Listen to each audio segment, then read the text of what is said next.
Welcome back, guys, to yet another episode here on the Oshay Vlogcast Channel. For those of you guys who are in the chat live, go ahead and like the video. For those of you who will be watching on the restream, like the video. Today, I have some very, very special guests that are on here with me today. We have some other people that are going to join in from the United Kingdom. And let me just first start off by saying this: we have a lot of support from our brothers in other parts of the world with respects to what is known as the Black Manosphere on YouTube or abroad.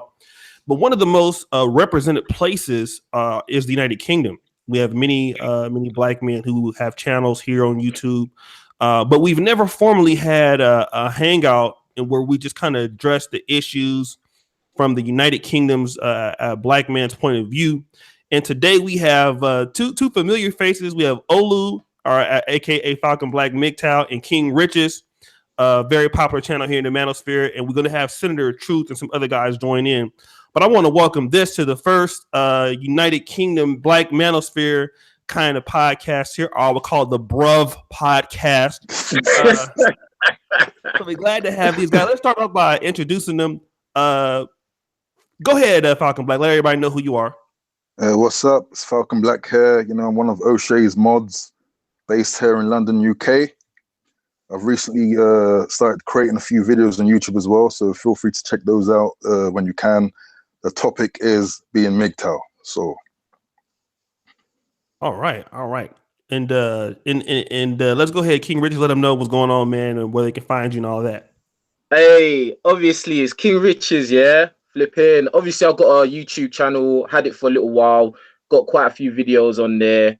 Yeah, just type in King Richez in YouTube, and it's Richez with a Z at the end. Yeah, and I've got a lot of videos on a lot of different topics, so there's something for everyone there.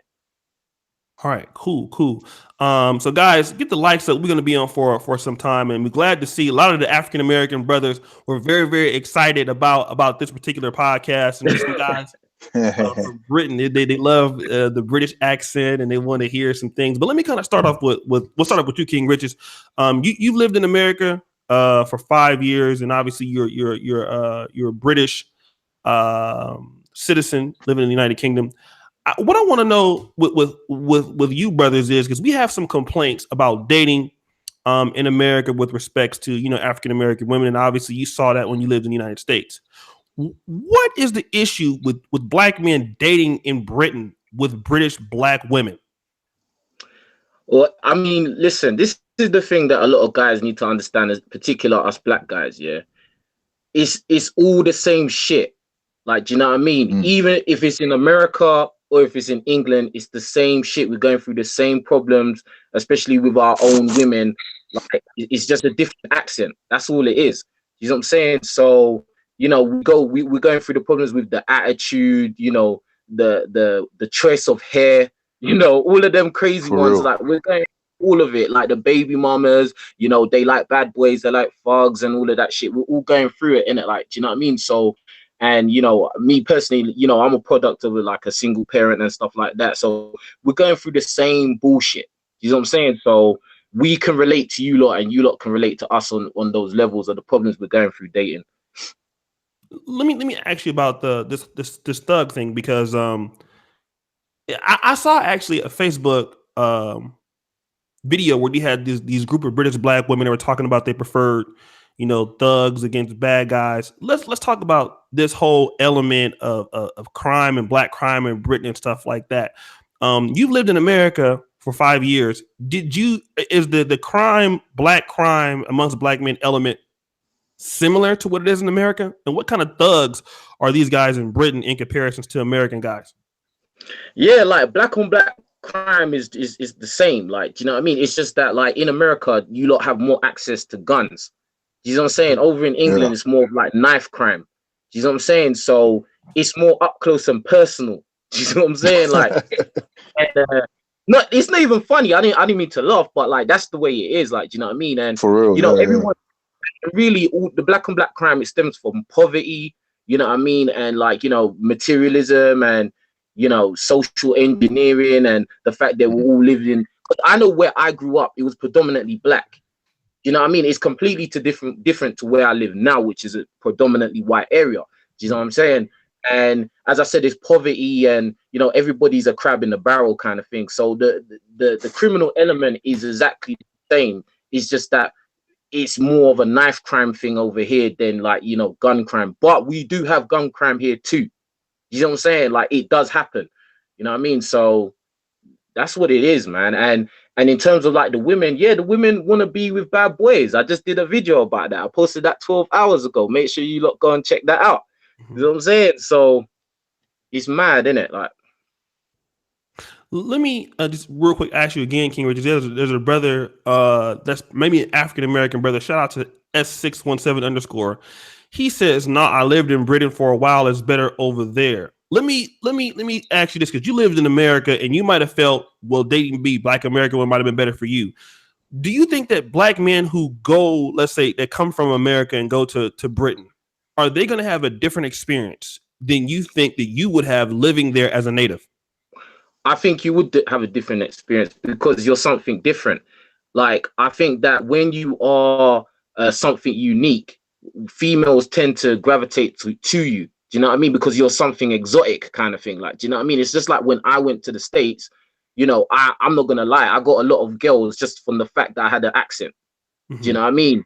And, coupled with, being in shape and stuff like that, that was just a no-brainer. Like, do you know what I mean? So, yeah, I think you would, to a certain degree, get a different experience if you was an African-American going to England. But you have to understand, in my opinion, London, Birmingham and Manchester and Bristol are probably the main places you would want to go if you was a Black guy. You couldn't just go to anywhere in the UK and think you're going to do well. It's not going to happen like that. You're going to be disappointed. You know what I'm saying? Like, and even me, where I live now, I live just outside of London right now. Okay. And even me, I don't have the success I'm used to having, if that makes sense. You know what I'm saying? Because most females around here are white. You know what I mean? So, and they're not really trying to check for a Black dude. So it depends where you go at the end of the day. Okay. No, interesting points. Guys, we have 92 people watching right now. Do me a favor and get the likes up. Shout out to my brother Moses Jenkins, man. We went to high school together back in Sacramento. He's now living in North Carolina. He graduated top of his class at Morehouse. So me and him are like the only dudes in my neighborhood that really can read and write. So shout out to him. So let me get to you, Falcon Black. Obviously me and you've talked offline. You've been moderating for me for like almost 2 years. Yeah. What has been your experience in dating British Black women since you've been living in London? Well, like King Richez said, there's not much difference. We still have the same problems with weave, the whole wretched behaviors. I think a major influence is the media. So all this, the music is the same. We're probably listening to the same amount of hip hop that you are in the US, whereas you guys are probably not listening to our grime and to our old school garage and stuff like that. So we're America being so dominant. It overflows to the whole world. I mean, so the same symptoms. That's why it's so easy for us British Black people to kind of understand what you guys are going through, because there's no real difference, really. Like, Britain is like America's, however you want to term it, little or older brother. It's all similar, and it's, from where I've been around Europe, it's been pretty much the same. I've gone to isolated parts like countries like Norway, for example, and you'll still come across that stereotype, and that there's no escaping it, it seems. France is the same, Italy's the same, Spain's the same, so there's not much difference between the Black American and Black European experience. Mm-hmm. Let me ask you this, Falcon Black, because King Richez made a point that he's not living in London. He's living somewhere close to outside of London, and the success rate of him, let's say closing maybe women that are not maybe Black is a little bit lower than it would be, in the heart of the city. But me and you have talked offline, and I know not exclusively rather, but you have dated interracially.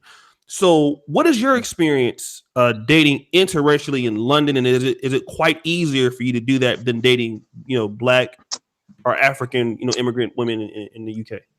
I think again, similarly, I mean, you find if you are a well-to-do black guy, you know, if you're staying out of crime, you know, you're doing your job, you'll find that, yeah, it's probably a lot more white women that are more open to you. You know, they're giving more of the signs that, yeah, I'm interested. And couple that with being in shape and fit, you know, it's almost inescapable because, you know, it's almost like a numbers game. There's more white women out here. So it's like, you know, it's pretty scarce to find a quote unquote decent black woman to kind of, take up upon, you know, when you think of the weave and you think of how many seem to be, you know, not in shape, for example. So if it's easier, I'm not sure. I would say you still receive this kind of racism, you know, when you're out and about in the streets, even here in London. So like, you know, for me, my experience walking out in the street, the most offended people seem to be white guys and black women, you know? So it's almost like every situation when we go out and, you know, we're obviously holding hands as a couple, you can feel the tension, you know, and that in itself, it can seep into the relationship itself, you know? So there is no haven here, even if it's a big city like London, so-called multicultural, you know, you still got the same old stigmas and the same old prejudice. Yeah, I can agree with that because I just got out of a relationship with a white girl, like just like a couple months ago, like and yeah, man, it's real. Like the prejudice and the stereotypes is a factor in it over here. So what I'm saying is that like if you're a black dude in America thinking you're gonna come over here and it's gonna be all, you know, some fucking birthday party shit, is not necessarily Yeah. gonna be that. Like it's not necessarily gonna be like that. So like, you know, don't believe the hype. Like, you know what I mean? You will be unique and you will get certain leeway, but it's not gonna be as easy as, you know, just a cakewalk. It's not gonna be that. You know what I'm saying? Yeah.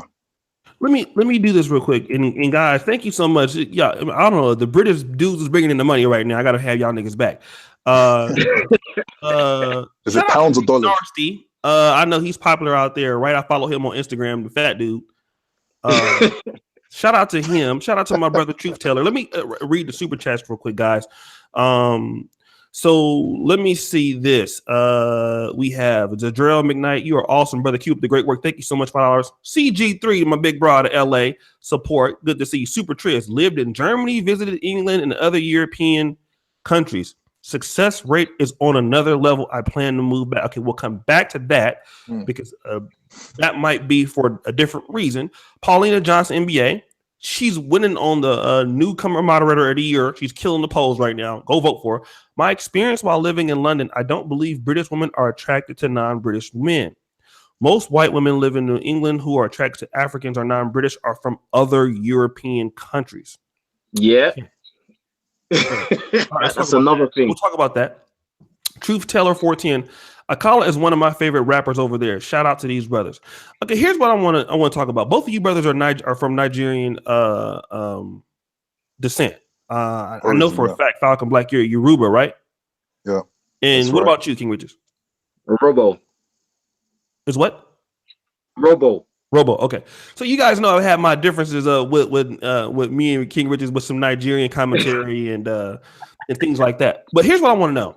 In America, like as a group of people, most people who follow me are, for the majority, I would say African American. Like my buddy Moses, we went to Mount Calvary Baptist Church. That's a whole nother story about what happened over at Mount Calvary. But let's say the preacher over there wore these same glasses and he was fucking all the hoes in the church in 1989 when that fight broke out. But we ain't gonna talk about that. That's another story. We was actually there at when this shit happened. He'll tell you in the comments. But so as African Americans, we build on this whole identity of the Black African American identity. You know, regardless of if you're light-skinned, dark-skinned. That's why it's kind of easier for like the Black Manosphere to form in America or for blacks to do certain things in America because we all have that same, you know, nigga type culture, bad or good. We talk a lot about each other, but we still love one another. I think maybe, I'm not sure, but in Britain, you have like so many different blacks in Britain. Like you have the Ugandan blacks, you have the Ghanaian blacks, you have those blacks from Jamaica, you have those blacks from Nigeria, and so the identity in Britain with the blacks are not necessarily so together. So as far as the kind of crab them in the bucket mentality thing, how hard is it getting along with other British blacks who don't see themselves as the same as maybe where your origin come from? That's another problem. That's a big one. Exactly. I mean, that's basically what intensifies the black on black crime here, especially probably about 10 years ago. You know, for example, there's a part in London where I'm from, Peckham. You know, it's largely populated by Africans, you know, so a lot of Nigerians, a lot of Ghanaians. But then if you go to somewhere like Brixton, which was it seemed to be populated largely by Jamaicans and Caribbeans, there was a distinct beef between Peckham and Brixton. Do you know what I mean? And, you know, that it's like, it's almost as if, you know, we can't help that tribalism aspect, because it's like we'll always find a difference. You know, even though we're so similar, you know, it could be between Ghanaian and Nigerian sometimes. You know, it could be within Nigeria. You know, we all are different ethnic groups. You know, sometimes my mom might say something so stupid with regards to other ethnic groups. You know, this kind of latent, like, you know, it's messed up. There's something wrong. Fam, you know? you are saying everything completely on point. Like, because like 10 years ago, like especially like about 5 years before I went to America, like you can't help but be tribalistic to a certain degree. Like, do you know what I mean? Because you get, first of all, you get it from your home life. Like, so if your parents are very kind of like for instance, let's say, obviously I'm Nigerian. Let's say my mum is like, oh, those jamos. So that's like Jamaican. Exactly. If she says jamos, like she will say they're like this, they're like that, they do this, they do like, and she's really being ignorant about it. Like, you know what I mean? That's already putting an idea in my head. You know what I'm saying? That I'm gonna go out in the world and start using, like, do you know what I mean? And vice versa, in the same vein, when you've got Caribbean parents or whatever that are putting ideas into their kids' heads, and then they're coming out thinking a certain thing, then there's conflict when you get outside, because the different cultural differences and ideas have already fucked it all up. So it's very tribalistic out here. I think these days is actually softened up a lot. Like, do you know what I mean? Like a great deal. There's a lot more mixing in within the black community, but before it was very, very tribalistic. And what Falcon Black said about, you know, Brixton and Peckham is very true. Like, Brixton was like Jamaica, like a Caribbean. Like, do you know what I mean? Like, it's the kind of place where you wouldn't want to say you're African. Do you know what I mean? Because it's like people kind of treat you a certain type of way that is not the best. You know what I'm saying? So I agree totally 100% with what Falcon Black was saying. But with me, I kind of grew up with Caribbean people, even though, you know, I'm Nigerian. I grew up, my next door neighbor was Jamaican. Like, do you know what I mean? Most of my friends growing up were Caribbean, and then in my house it was African. You know what I'm saying? So I was very balanced. You know what I'm saying? So, you know, the whole tribalism thing was always kind of irritating to me, especially when I went to America as well. And I kind of felt that towards me as well. Like, do you know what I mean? That kind of, you're not one of us kind of thing. So it's like, I was in a very kind of unique position, and I find it very irritating. And, you know, it did spill out when Oshay was saying some things about African people, and that's kind of the background behind. No, I'm being real, because that's kind of like the background behind why I was so aggressive about it, because I've always experienced it from one angle or this angle, and it's always kind of irritated me. Let me ask you this real quick, and shout out to King Nick. He's obviously in the he must be in Europe right now, because he's playing in Euro. Shout out to you, brother. The boys out of Britain. The boys, you know, you welcome to get on, man. This is I'm gonna do this, try to do this every Saturday for our brothers out in the Manosphere until obviously hopefully they can get their own thing podcast. We want to definitely address the needs of our brothers here. Shout out to Tunde Umana from SlayingEvil.com. He's written many articles for Negro Manosphere. So and also Brother Perry Stanislaw. He's written some articles about issues that black men have in Britain. But let me talk to you about the certain, because when and I'm pretty sure any African American can vouch for this. I'm gonna go back to Falcon Black. When I went to Howard University, and when I came across blacks from other places, their parents would tell us or tell them, like, we don't want you dating an African American. Shout out to my buddy Aaron Sapp. Good to see you, player. We don't want you dating an African American man. Even though they were getting educated, like, at like Howard or let's say Spelman or, it was like, hey, African Americans, they're bad, bad reputation, stay away from them. Let's talk about, I know in Poland or other places. Now, in the United States, Nigerians have an excellent reputation. I know in other places outside of the UK and the United States, Nigerians like, well, they're into fraud or crime like that. What about in London? When you want to date a Ghanaian chick or something like that, do the parents ask about where in Africa are they from? Or they, or is he Ivorian? Or are there some groups that have bad reputations amongst blacks in England? I would say, in my opinion, generally, Nigerians still get a bad rep. When when someone's parents knows that the guy that she wants to bring home is a Nigerian guy, eyebrows are raised. And I think, it's unfair, to be honest. But I guess all the 419 scamming and stuff, of course, it creates a stereotype. But at the same time, in my opinion, from what I see, again, just like it is in America, you see a lot of success with Nigerian men. A lot of Nigerian men are succeeding, working in, if you see a black person in like corporate London, quote unquote, it's probably a Nigerian. Yeah. And of course, that's got to do with numbers as well, because obviously Nigeria was like a colony of Britain. So obviously, as a member of the Commonwealth, we come in. But, again, you got Ghanaians, you got other sort of Africans that were governed by Britain, but Nigerians seem to be doing, in my opinion, from what I can see, the most successful, but still same stereotype of corruption, Let me ask the same question to you, King Richez. I think that we as like Nigerian people have a bad stereotype across the whole world, to be honest. And I think, just like Falcon Black was saying, like, the whole 419, like fraud and stuff like that, bank scams and all this kind of stuff. I mean, there is some truth to it. I'm not going to lie. There is some truth to it, but everybody does everything. Like, do you know what I mean? I think it's not fair to single out one. In my opinion, I feel like Nigerians are the scapegoat for a lot of things. Do you know what I mean? Oh, Nigerian this, Nigerian that. Like, you know what I mean? No, man. Everybody does everything. Do you know what I mean? So that's why I always take offense. And the funny thing is, from my position, I grew up in London and I was raised in London, right? And if I was to go to Nigeria, they would treat me like I'm a white boy. Exactly. You know what I'm saying? They will treat me like I'm white. Like, that's it. It don't matter where my parents come from. I'm white to them.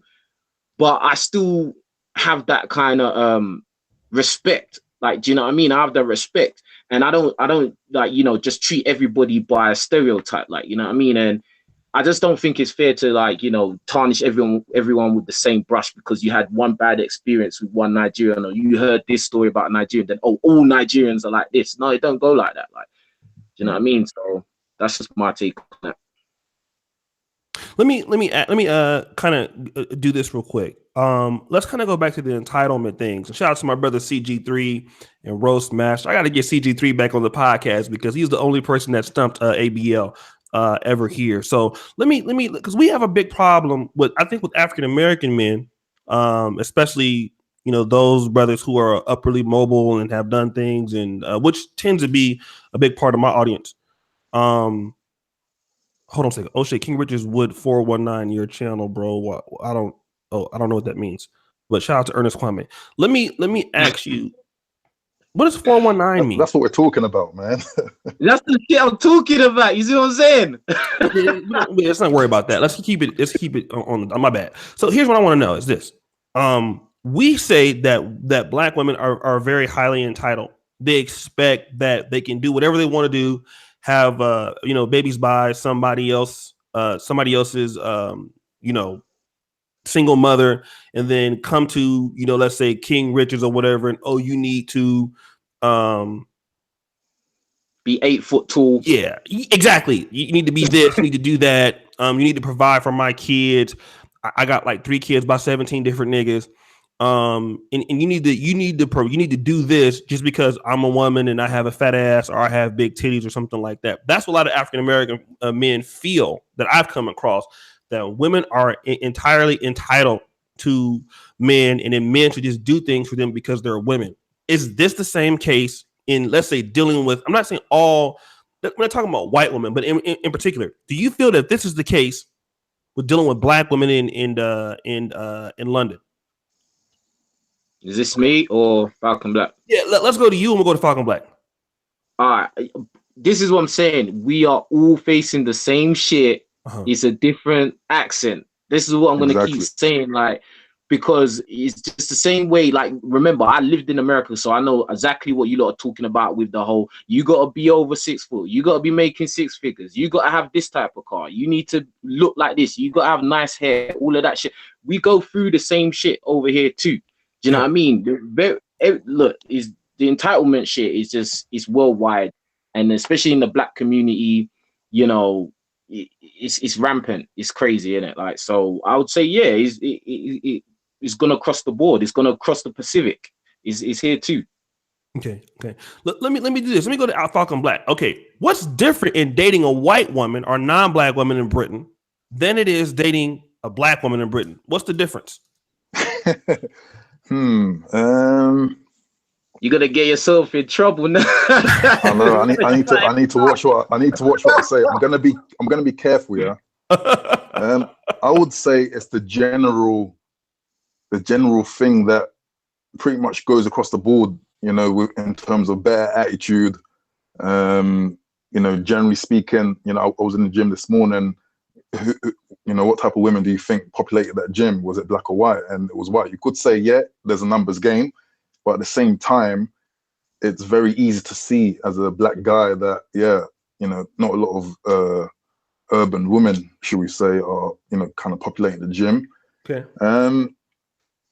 From my experience, it's you know, from all the videos that, you know, we hear complaints from, the same symptoms, you know, the same. Oh, I got a nice weave. I'm wearing nice. I got a big booty now. So you owe me, basically. That's the mentality, you know. That's the general mentality. It's like this wretched, like super ghetto type of thinking, man. Same thing happening here in London, UK. Mm-hmm. Let me talk about simps in London, right? Because it seems like we have the same exact issues across the board. Like, you go to the gym, more black men are in the gym than are black women, it seems like. But let's talk about the guys who were caping for chicks in the UK. Now let's talk about in the black communities. I actually heard that black dudes in London, like, they don't like really simp as hard as like dudes in the United States. I heard like they don't eat pussy. I mean, that's what I've been told. I don't know if it's true. Like, London dudes, like, yo, they like, yo, miss me with that shit. We ain't eating your pussy. That's what I heard. I don't know if that's true, but I heard that black dudes in London are actually less simplified than black dudes in the United States. Let me go to King Richez, man. What do you think? Because you've lived in both the USA and in London. What do you, in your experiences, who tends to be less simplified? Well, out of my friends and like obviously my experience, I don't want to say it like, oh, we're less simplified, because there's different ways you simp in it. Like, do you know what I mean? Mm-hmm. Like, but I don't know. I don't know, man. I don't know. I would say, I don't know. Falcon Black, that's you, man. I don't know. I think again, it's the same, man. The same characteristics, the same thing. But with regards to what you said about eating pussy, oh yeah, that's bait, man. That's bait. I think Africans generally, I think they are adverse to that. Like, they don't. I don't know if it's a lack of wanting to experiment. Yeah, it's a cultural thing. It's like cleanliness type of like, why would you do that for? You know what I mean? But Dick generally, game is strong enough, blood. Get me, fam. But generally speaking, a simp is a simp, man. You can see a simp here in the US. You can see a simp in Norway. For me, I see the same characteristics. Yeah. The same type of guy. Let me ask you about this real quick. Dates, going out to eat and things like this. I know this is going to be maybe again because it seems like the UK brothers and the United States brothers are like neck and neck. Shout out to my brother Blayton, great relevant topic, and he sent me a lot of shit. Blayton, if you ever want to get in on this, man, this is a United Kingdom thing, man. You brothers out there, you can definitely do that. Shout out to my brother Moses still. And I'm gonna read some other super chats here in a minute that I missed. But let me ask you guys this real quick. With respects to, let's say you meet a girl on a date. You meet her on a train or whatever. I mean, I'm not sure how it works.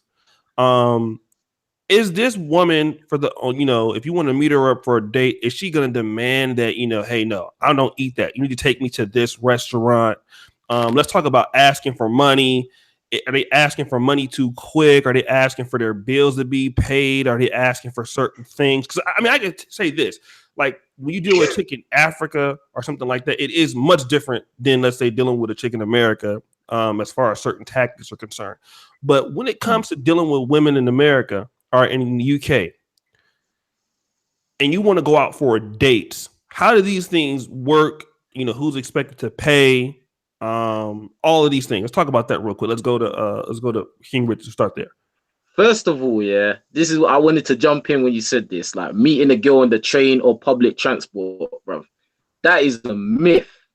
Yeah. If you see a decent, like a bad bitch, yeah, on the train or bus, and you try and approach her, your success rate is low as fuck, bro. Do you know what I mean? Because she's gonna already look at you like you're a bum. Do you know what I mean? Even if you're good looking, like, do you know what I mean? Even if you're in shape, rare, she's gonna be like, "Rah, where's your car?" Straight away, like, what's going on? Like, do you know what I mean? So good luck with that, innit? Like, do you know what I mean? And then, like, boom, like if you do, like, by some miraculous way get her number, yeah, or WhatsApp or whatever, she's gonna expect you to impress her with materialism in a certain level in it, like, do you know what I mean? You're gonna have to take her out, so especially if you got her number on the bus, bruh, like, you're gonna have to do something special, bruh. Do you know what I mean? Because she's got options. Yeah, you know what I'm saying? She's got options. If she's good looking like that, she's got options. And remember, like, it's particular if you're in London. London is a small city in comparison to, cities in America, but it's still densely populated. You know what I'm saying? So you've got a hell of a lot of competition in a small place. Do you know what I mean? So again, that's what I'm saying. If you was to see a girl just on the bus or on the train, more likely you're not gonna get through. That's just what I think, and that's my experience in it. Like, you know what I mean? So, you know what I mean? Okay. Go ahead, Falcon. From my personal experience, I think well, at least African Black British women who I have more experience with, they seem to be a bit more stushy. Stushy is a word we use as in to be a bit pompous or bougie. To be a bit, in a sense that you're about this and that. So from my experience, they haven't really kind of asked for money like that. Maybe I wasn't dealing with like the super kind of ratchets, but I mean, I am from the working class and I've been dealing with working class women. So yeah. But it's hard to say, to be honest. Sometimes it seems that when you speak from American perspective, it's like it's almost super animated, like it's almost like a big caricature that is almost unreal. So that's what I think, from my personal experience, there might be a difference in, like, perhaps what is quite a ghetto here isn't worse of the ghetto that perhaps be in some states, for example. I'm not sure. Let me do this real quick, and shout out to Bias Hacker. Let me know when you do the dark skin beauty contest in Brazil. I will put some money in for support. Thank you, that brother. $35. That brother always supporting. Thank you, brothers, man, for coming on. This is something that I'm trying out. I want to do this for our UK brothers, every week. because they're always in the chat and they're always supporting, where they're super chatting. But I was like, you know what, man, shout out to Senator Truth, because he made a video kind of critiquing the manosphere as a whole. And he said, well, if there was a UK Black Manosphere, there isn't one, but I would love for there to be one. I said, well, fuck, let's try to, create it. So, I mean, so let's put the guys together. It's a lot of talent. So let's bring them together. So we're doing that right now. Brothers, if you like the videos, both of these guys have channels. I will put their channels in the links, but it's only 61 likes and 190 people watching. So I need you guys to do better on that. I'm going to ask a question for Moses in a minute, but let me do this real quick. I want to talk to you about this, King Richez. In America, I want to get to some of the Black women arguments that I've heard from Black women in America. One of the things that they say when it comes to African American men is that we don't prefer the dark-skinned Black women. You African American men are looking for the mulatto chicks. You're looking for the white women when it comes to dealing with your own, let's say, Black women or African American women. You're not interested. This is something that we hear quite often, especially amongst working class Black men or upperly mobile Blacks. As we know, I don't know about the UK, but in the United States, Black men are now starting to reach very close, if not more so, to the middle class threshold. So you have more Black men entering the middle class, and then as Black men get more money, what a lot of Black women are saying is, Black men are marrying less. They're looking for other dating options. But do you think that this is true? Are British Black men, are they more stuck on the white man's ISIS code or the white woman's ISIS code, or the mulatto is better looking? I want a mixed chick. So African Black women are not, what I really want. I would rather prefer something else. Do you see that a lot in Britain? Well, basically, it's actually kind of crazy that you asked that question, because before I even got back to England, I watch a lot of UK YouTube channels, and there was one in particular. I don't know the name of the channel, but it was one in particular where it was like young guys, and they were going around London asking other young boys what kind of girls they prefer. I don't know if Falcon Black probably saw that it. Was in Stratford. Yeah, I saw that. Yeah, Stratford. Yeah, and then they were saying how they don't want no darkies. They want light skin, curly hair. I think some of them said they wanted white girls and stuff like that. And I was like shocked. Like I was in shock, because like, it's disappointing, and I can kind of see it from like, the Black girl's point of view. Now, I'm not simping or, caping for them or anything like that. At the end of the day, if a woman is attractive, she's attractive. It's not got nothing to do with her complexion. Like, do you know what I mean? Like, I've dated a white girl, one white girl anyway. And a dark-skinned girl's darker than me, and girls my complexion and lighter. Like, do you know what I mean? If a girl's attractive, that's it. Like, you know what I mean? But I think the social engineering and the media has portrayed it a certain way, so it looks like, oh, Black guys just want these. But that's what we see in the media all the time. That's what you see. A lot of the rich entertainers and pro athletes, you see them with like the mixed race, ambiguous looking chicks. Like, do you know what I mean? And a lot of times, us guys that are not these famous people, we get influenced by that. Do you know what I mean? So, but at the end of the day, I think that guys will go for women that are attractive. So a lot of times, a lot of women, they're using the whole colorism excuse, but really and truly, you're just not attractive. That's why guys are not checking for you. Do you know what I mean? Maybe you're fat. Maybe maybe you're ratchet. Maybe you got a poor attitude. Maybe the problem is you, and it's not got nothing to do with your complexion. Do you know what I mean? But in terms of like in the UK, I have noticed that the trend has kind of risen for Black boys to go off with, white girls and, mixed race girls. But at the same time, if you're a Black girl and you're good looking, you will get chosen. You know what I'm saying? So that's just my take on it, innit? Okay. What do you feel about that, Falcon Black? I think I'll come in with my sort of African perspective as well. I think, what you're talking about, sadly, a lot of Africans are, have that quote unquote coonish mentality, because you find a lot of mothers, for example, a lot of Nigerian mothers who are heavily into their bleaching and, kind of preserving their light skin, they will encourage boys. I was encouraged to go and get a quote unquote half caste. So basically go and get a white girl, go and to Serious? kind of like, seriously. Yeah. Boy. I've met, kind of like Nigerian like mums who, like, when they go back to Nigeria, they're finding all sorts of solutions to make sure that the heat doesn't make them darker.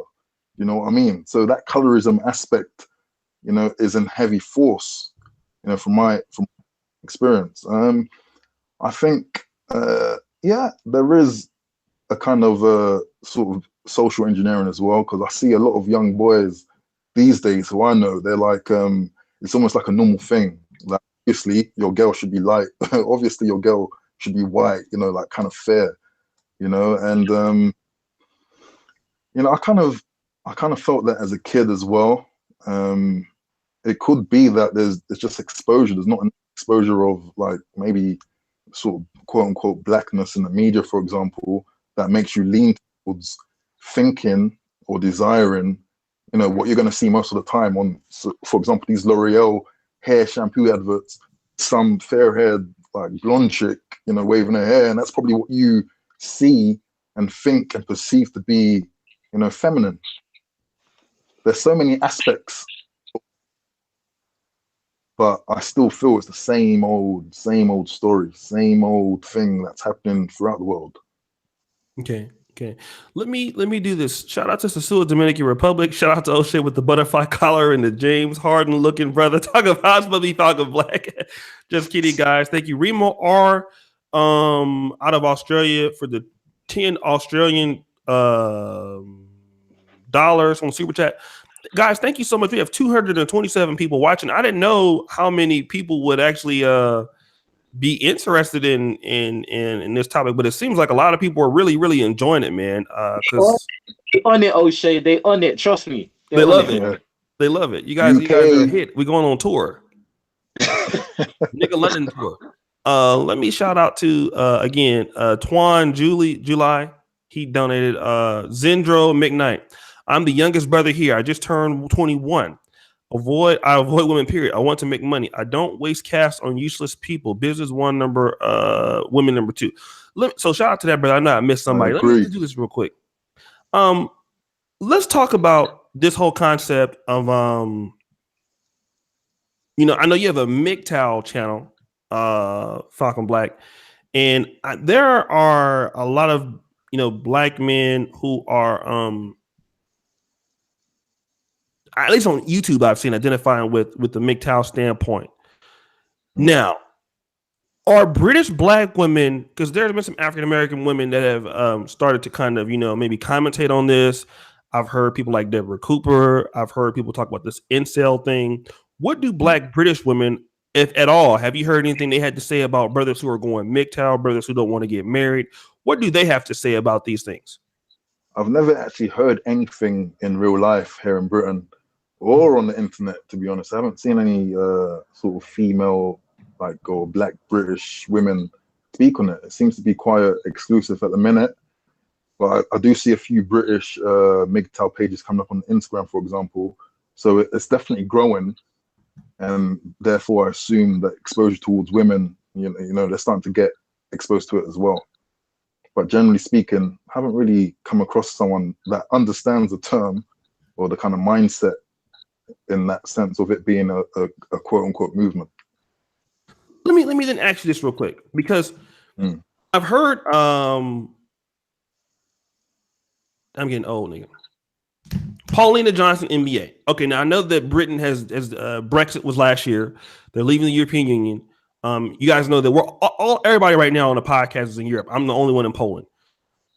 We know that a lot of people from other countries are coming over to United Kingdom. United Kingdom's a powerhouse. They have a lot of money, a lot of infrastructure, things like that. A lot of people from Romania, Poland, all these other places, they're coming into the UK. Here's what I want to know. Paulina made the suggestion that a lot of British white women that are like British white are maybe not so interested in the African immigrants, but these women who are coming from these poor places, let's say Poland, let's say Romania, Croatia. These women who are immigrating from other poor societies, they mix into, let's say, I don't know if it's where the blacks are at. Are the blacks in East London a lot? Is that where they're at? South London. South London, I'm sorry. Most of the They're time, coming into South London. They're starting to meet these black guys and getting with them. So in other words, it seems like the black guys are able to really attract some of the poor white women in the United Kingdom, and not necessarily the white women that have any merit or success. What has been your response to that, or your thought processes when it comes to, you know, the black guys in London maybe are the ones getting the poor whiter immigrants from other places? I would say, yeah, that's true to an extent, if I'm being real. And it makes sense, to be honest. I mean, I've seen quite a lot of, for example, Polish, Romanian cleaners, you know, with Nigerian men. You know, it's something that you, Oshay, comment on quite a lot. And it's true to some degree. But at the same time, because of the success of a lot of Black British men here as well, their range is not just limited to the, you know, sort of lower class immigrant in terms of white people. You know, they have a much longer range than that. You know, you'll see, you know, a lot of very African looking Black British, Nigerian, Ghanaian guys with very kind of Caucasian looking middle class British women, you know. So I mean, you'll find everything pretty much, and it makes sense because you know, you've got Nigerian kind of immigrants as well, you know, African immigrants as well who are in British communities. You know, you need to come up, you know, for lack of a better term. But yeah, I've seen that, you know, and it makes sense. It's not, you know, it makes sense in my opinion. He said, Doodoo Brown says, brothers picking up poor fine women. That sounds like a successful relationship to me. Oh, shit. So shout out to Senator of Truth. He just got the email, he said. So he's going to come on. Let's go to you real quick, King Richez. You know, how do you feel about the statement also? Yeah, I agree.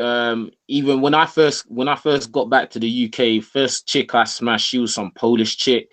Like that was just that was just simple, innit? Like, and she was just on me. But yeah, like them Eastern European ones, they're known for liking chocolate, innit? They're known for that, like from back in the day. Like that's not no surprise, innit, to any black guy in especially in London. Like, you know what I mean? Like if you're outside, as I always say, outside of London and being in London is two different animals, innit? Like, do you know what I mean?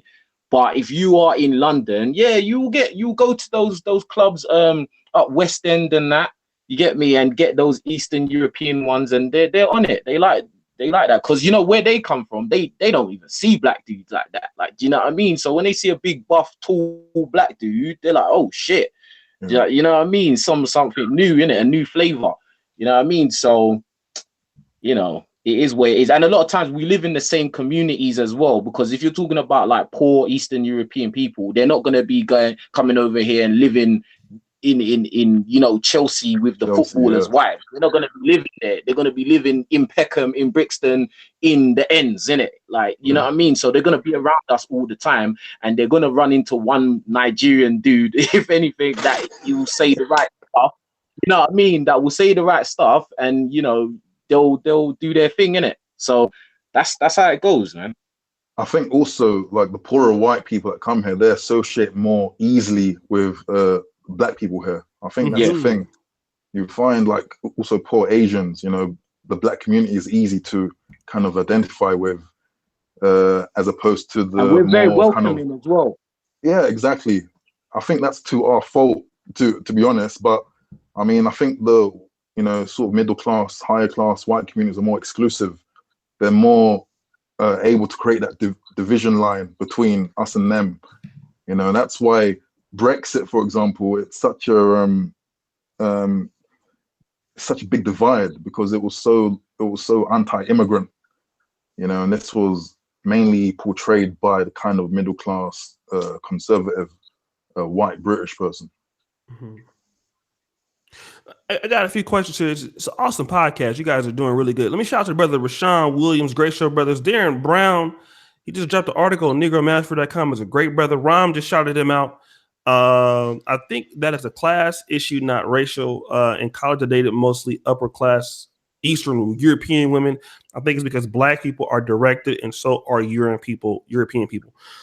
Here's what I want to know. A brother Moses, a guy I went to high school with, he asked in the chat, how does religion play a role in these relationships? Now, I know in America, you're not going to find a lot of black dudes dating women of Indian heritage. Almost never. You're never going to find them with Arab women, Persian women. It's, I don't know if it's because of, definitely, I know religion has something to do with it, but how does religion play a role into these relationships in the UK with regards to black men? And do these other groups want to keep black men away from their daughters, as we see, in America and other places? Let's go with King Richez here. Well, I think that over here, I don't think religion is that much of a factor in terms of like dating. Like, depending where you're at, like, in East London, you'll find that there's a lot of Asian girls dating black dudes. Do you know what I mean? That happens a lot. I don't really think religion really is much of a factor because, like, especially in London, I always have to keep saying it, it's a melting pot. Like, you got all different cultures mixing all the time. And, like, obviously people's parents will, like, try and tell their kids, look, you got to find a Muslim or a Christian, or you got to find somebody that's like you to, carry on our legacy. But at the end of the day, a lot of times people, like kids over here, especially the younger ones, they're kind of making up their own mind, like who they want to date, who they want to be with. You know what I'm saying? So, I don't really think religion is that much of a factor. It is obviously a factor, but it's not the guillotine, if you know what I mean. Like, it's not the bar, it's not the decider, like, you know what I mean? What do you think about that, Olu? Yeah, I agree totally with King Richez. Something tells me that it's more because, like, mainstream British society lean mostly towards kind of being atheist. So yeah. I think when you choose to have kids here, that religion is kind of diluted. So it's like, although parents might say, yeah, go find a Muslim person, for example, they kind of know that, yeah, that's kind of the percentage of that happening is kind of low to some degree. Mm-hmm. So I think people tend to be more laid back about that. I think ethnicity is still the bigger barrier as opposed to religion. Let me ask you guys something real quick.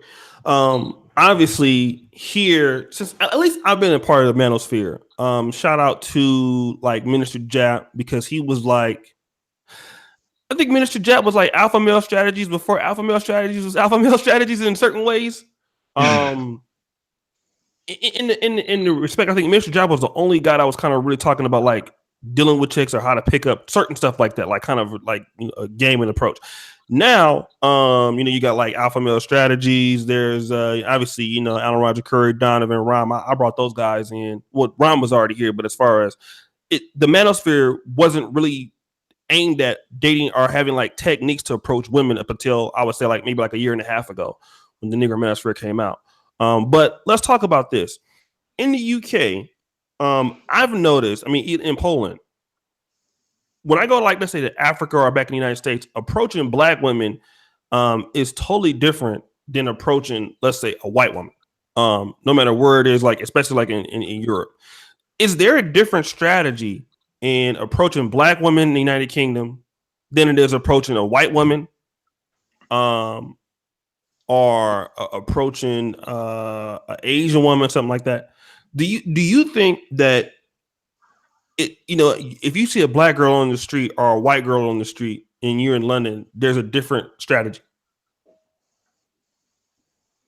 Depends where you're at. Yeah.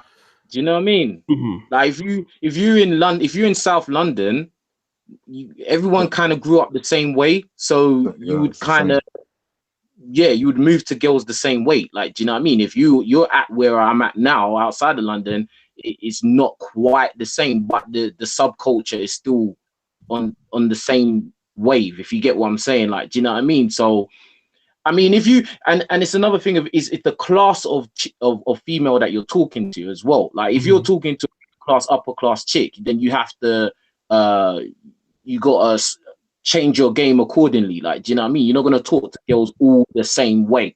Like, you know, and it don't go like that. Do you know what I mean? So yeah, I mean, the strategy is a bit different. But in terms of talking to white girls versus talking to black girls, it's the same shit, man. Like, do you know what I mean? I think class is more of a factor in that sense. Well, let me ask you this: how do you know? Because I mean, when I try to talk to somebody, I don't know what their class level is unless I see them working at like the airport or something like that. How do you know if a woman is you don't know her? She's just attractive. Like, you have a gauge. How can you gauge to see what class level she's in? I mean, as I said, I think it depends what location you're at. Depends how she's carrying herself. Okay. You know what I mean? There's little subtle indicators that will let you know what kind of person she is. But at the end of the day, you're right. You don't know until you start talking to them, innit? Like, the first few sentences, you'll be able to kind of gauge what kind of person you're talking to. So that's my technique anyway, and it seems to work. So, you know, that's it. Like. Okay. So shout out my boy X-Max at the shoe. Shout out to Deuce X Machina. He's another brother from the UK. I'm gonna do this next week, man. I hope to get some of you brothers on here from the UK. Hello. Shout out to these two guys that showed up. I thank you for them. So, Hello. what up, Senator? Yeah, what's good? Can you hear me? Can you hear me, guys? Yeah, man. I can hear you. All right, yeah. My phone was playing up, so my email didn't come through. There was other emails I got, and I just wasn't able to see them. Have to get myself a new phone. Anyway, yeah, what's good?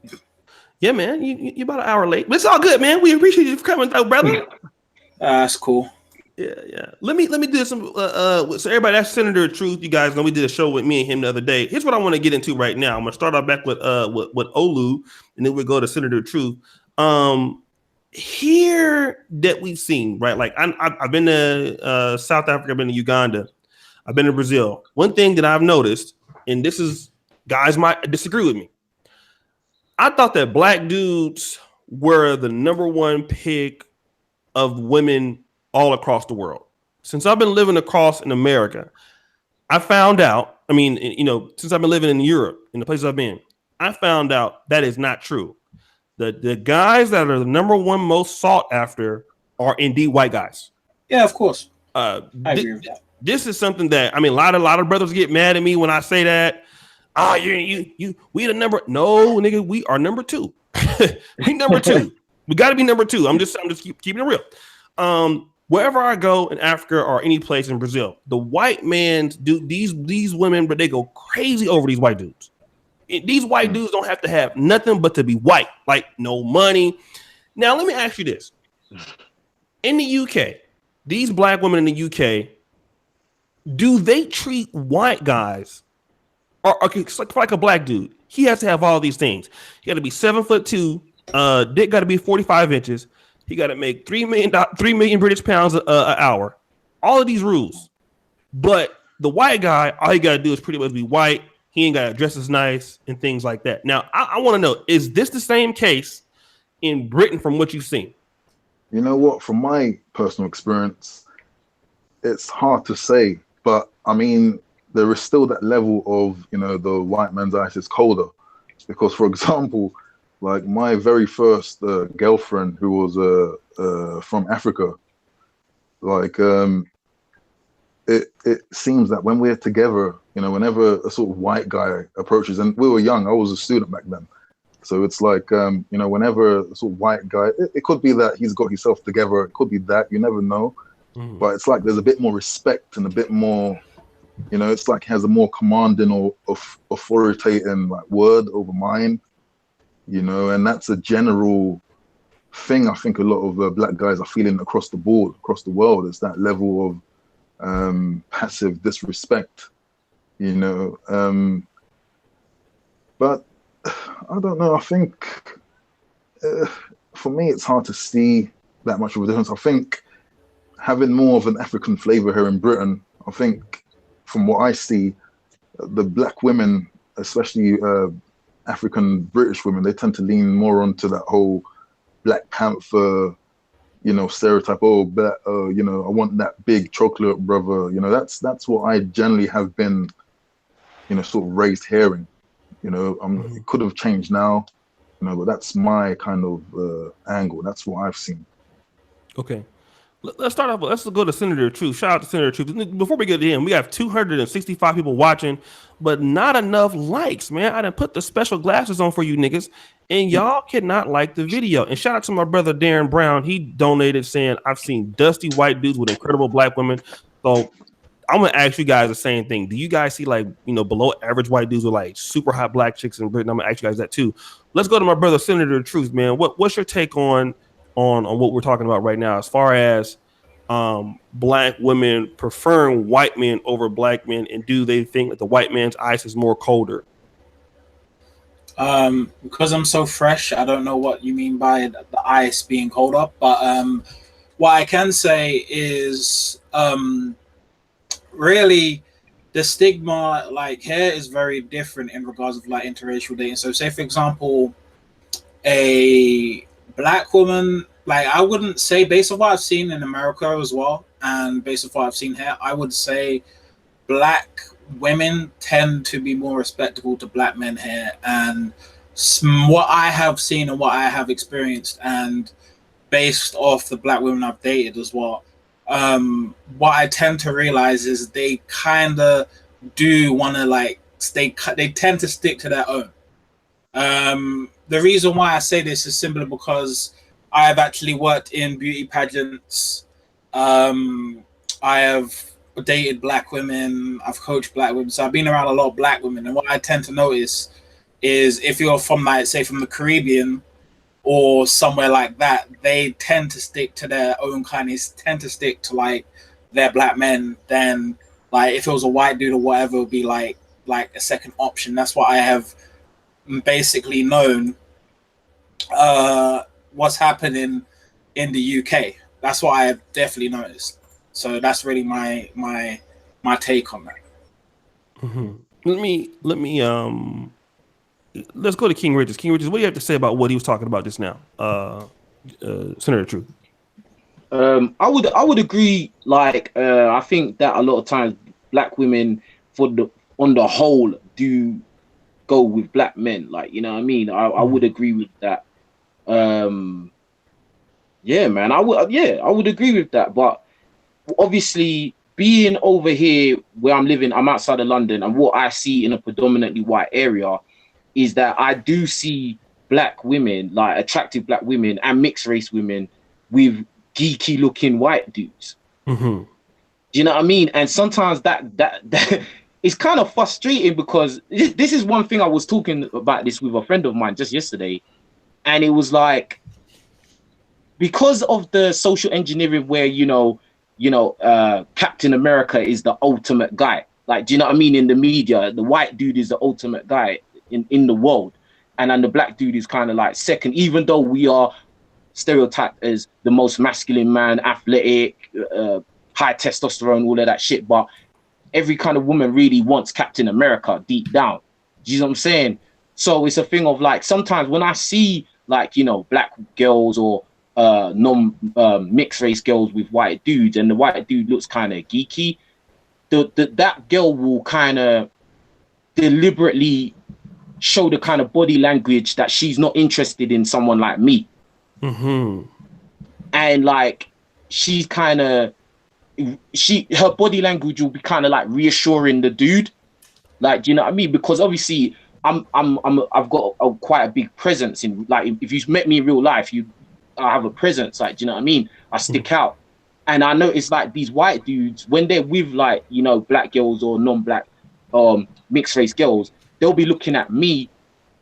And I know it might sound arrogant, but it's I get that feeling of he's looking at me and thinking, shit, that dude, oh shit, I wish I could be that dude. Do you know what I mean? But the girl you're with, the girl you're with is not interested in me. She wants you. She wants Captain America. She don't want Black Panther. Do you know what I'm saying? Mm-hmm. So that's my experience being in this area of non-black, a predominantly white area. But I think on the whole, Senator of Truth is right that majority of black women over here will be inclined to want a black dude. you know what I mean? And that's a big difference between you know, in America and England. But on the whole, if we just talk about women in general, they all kind of want a white dude deep down. Mm-hmm. You know what I'm saying? This is what I want to ask, guys. Because even, you know, here's the thing. We know that black people tend to stick with black people because I feel it's because they have to. I think a lot of African American women, if they could get the kind of white dude that they want, they would be done. You know, even in Africa, most black chicks will stick with black guys, but that don't mean they want to be there. Do you think, let's start with Olu, that the blacks stick with the blacks, black women are sticking with black men out of just, I don't have no other choice? Or do you think deep down, if they could make a move with a kind of white guy, like, do you think a lot of black women are saying, no, I mean, I don't want this white guy of my choice. I would rather stay home and stick with the black. Do you think that black women are really doing that? Or are they just doing it because they have to? If I'm being absolutely honest, I think it's a split between the two because, you know, on the one hand, you've got, you know, certain black women that just feel pretty much shame if they, you know, had to go with a black man. You know, people in my family are examples of this, where it seems they'll prefer to be single rather than to kind of, you know, seek the possibilities of dating a professional white person, you know? So I think a lot of black women are held back by these stigmas, you know, these kind of shaming tactics apply to them as well as it does for guys. But yeah, I mean, I also see the opposite. I also see, you know, black women that, you know, it's like the white guy is, you know, it's the old classic of the, you know, it's like the white guy is the preferred, you know, preferred ideal guy, you know. But yeah, I think generally here, from my experience, it's split between the middle. You can find both sort of categories. Both types of people are equally as loud, you know, as you know, publicized, in my opinion. Let's go with brother Senator True. Brother Senator True, what do you feel about this? Do you think that these black women are sticking to black men only out of necessity, not that they can do better? Pretty much what like he just said, like it's a bit of both. But another thing I've noticed is, like, you know, like the light-skinned black chicks, right? What I do tend to see is they, even though they like black men, but they would more gravitate. I tend to see this a lot. They tend to gravitate to either a light-skinned black guy or just a straight up white woman. I mean, white man. I've seen this so many times, right? Yeah. I'll tell you a story, right? Which, well, it kind of really got me irritated in a way, but I just had to accept it, right? Basically, there was this, like, I'll call her a BBW, right?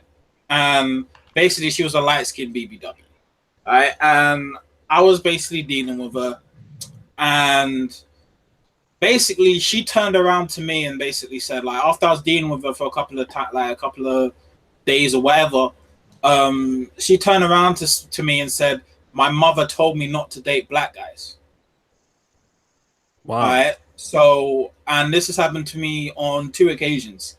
And basically, I just turned around to her and I said, "Well, why are you dating me then?"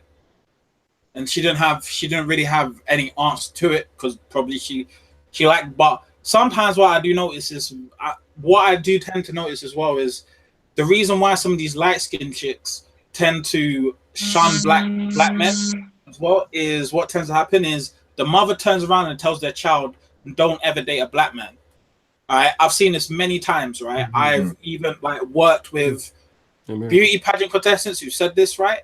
And they basically turn around and say, "Never date a black man," and the daughter takes that order, and basically because that mother had a bad relationship with that black man, all of a sudden, okay, we're just gonna paint every black man in the same box, and then because of what happened to the mother, she thinks it's gonna happen to the daughter, so we have to warn the daughter that, no, you can't date a black man. That's happened to me personally. So it is what it is. Like I just respect it. I accept it for what it is. Like, but in the end of the day, I found out she went with a white guy anyway eventually. So my point was proven. So it is what it is. I fully co-sign what he just said, man. I see this shit every day, man. I see these light-skinned girls. They either with a light-skinned dude or a white dude. But obviously, I'm not talking from London. What I'm talking about is not in London. My experience right now is outside of London. So, I'm just saying what I'm seeing right now. You know what I'm saying? But I co-sign what he's saying. That's what I'm seeing too. Let me ask you guys this real quick. Now I know that Senator Truth is different from you guys with respect that he's not from a West African base. He's Caribbean, right? You're Caribbean. Yeah, Trinidad and Grenada. So this may or may not apply to you, but this is what I do know in America. And let's see if it pans out. If an African American is looking to date another African American, let's say I wanted to get married to Paulina, okay? And let's say I wanted to marry Paulina. Typically, her parents, on average, they're gonna be more concerned with, okay, does this man love you? Does he have a job? Is he gonna treat you nice? Does he love you? That's pretty much how African Americans are more concerned with when we look at, marrying or whatever. But I have noticed that if you are looking to marry into some of the other groups, specifically like Nigerian women, their parents are going to be more concerned with what does he do, how much money does he make. They don't really care more about if he loves you or if he cares about you. What is his income? What does he do for a living? And then maybe what tribe is he's from, and then how much money does he make? That's one of the reasons I feel like a lot of African American men don't marry African women in America, and why I think a lot of African men end up marrying more African American women because they have there's less issues. So what I want to know is this: as an African, guys that are from the first generation Nigerians, in London, if you want to marry or date a girl from, let's say, another Nigerian sect, because I know they like you said, they do pretty well in Western world countries. Is her family going to ask, what are you doing? Like, how much money do you make? What is your occupation? Because this is a problem that a lot of African American men have when they want to date or marry other groups, other African groups. And the daughter could love you, but the family's going to say no. Do you have the same problems in Britain with other African groups based off of, you don't make enough money, you don't have enough education? I think that mentality is very rampant with me, with at least British Nigerians, and again, also there's that intra-African stigma as well. Mm-hmm. So for example, I said my first girlfriend's from Gambia, and when I told my mum this, it was like, she had this ignorant approach as if to say, those people with HIV, that was literally what she said, those people with HIV, do you know what I mean? So there is a strong ethnic stigma. So beyond, how good you're doing, it's also, kind of what quote unquote tribe is he from? Where are they coming from? Where but I find that this largely applies to black people. If it was a non-black, then that would probably be a pass, especially if he's white, in my opinion. Mm-hmm. Yeah. Go ahead, weigh on that, King Richez. Yeah, man, that's 100%. Like my mom is the perfect example. She always wants to know where, if we're talking about Nigerian, where are they from? Where, what part, what is their last name? Because when she hears the last name, she's gonna know where they're from in Nigeria and stuff like that. And that's always an important thing. And obviously, the whole thing of what does the guy do, how much money does he make, that is of paramount of importance. Mm-hmm. Paramount importance. Like, you know what I mean? You can't just be just a guy and you're in love with this girl, bro. That doesn't pay the bills. Like, you know what I mean? And you got to understand, a lot of times in, middle class or upper class Nigerians, it's all about how much money you got and, stunting and, showing off and playing it big. Like, you know what I mean? And So they're not gonna just want their daughter to go and marry some dude that's just average. You know what I mean? Because it's kind of bringing down their family status, if you get what I'm saying. Like, you know what I mean? So that whole money and class and education as well. Education is big as well. You got to be a graduate. You know what I mean? You have to have gone uni, and, you know, you have to be doing something like serious, like, you know what I mean? Because it's all about status. Okay. Let me ask you this, Senator Truth. What's been your experience? Experience, in regards to what? Well, do you think that if you want to marry another, let's say, British black, whether they be Nigerian, Ghanaian, or even Jamaican, that, you know, the family of her, they're gonna, you know, ask how much money does he make? Is he educated? Because that doesn't tend to be an issue in African American communities.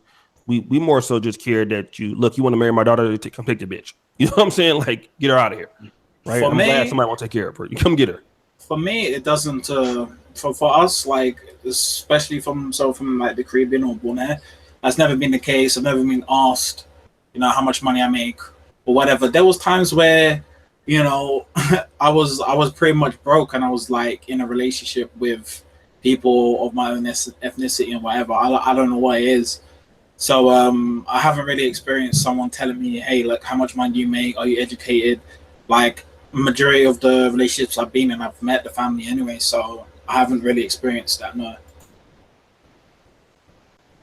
Let me do this, and I'm gonna just use the restroom real quick. We can. You guys got about 30 more minutes? Yeah. Okay. All right. So, guys, do me a favor. We got 299 people watching right now, man. I didn't think this many people would stay for this long. I kind of figured, like, all right, it might get like 150. It's real, bro. That's what I'm trying to tell you, man. Yeah. This is interesting. So I'm gonna try to do this as often as we can, at least once a week. So guys, do me a favor, like the video for me if you can. Be so inclined to like the video. A lot of brothers Get the likes up.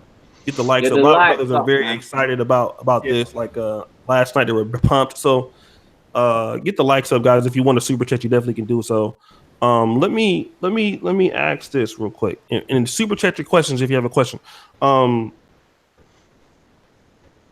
This is what I want to know. Most Africans do not prefer to marry non-Africans. They are truly shun marrying African Americans. Okay, let's talk about this real quick.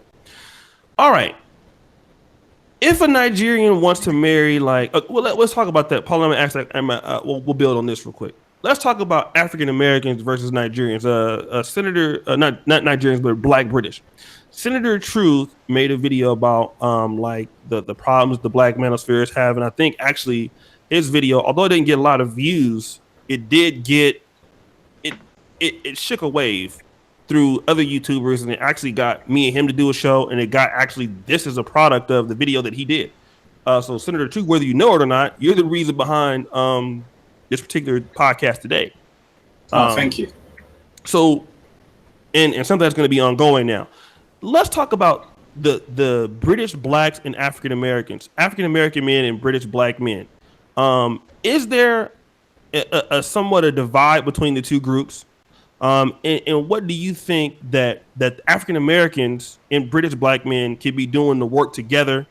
But before we talk about that, let's talk about British black men in your own communities. What issues are British brothers having working with one another and trying to, let's say, build things for themselves, build their own media for themselves? What issues are black men having in Britain when it comes to working with other black men? Can I step in and say first? Sure. Is that okay, you guys? Yeah, go ahead. All right. Basically, it's actually, it's not exactly the same, but it's very similar to America, right? Where, like, because I've been in London, I've spent time in Kent, I've spent time in London, various things of that nature. What I do tend to see that happens is like a lot of black businesses are literally going. All right, it's either two ways, right?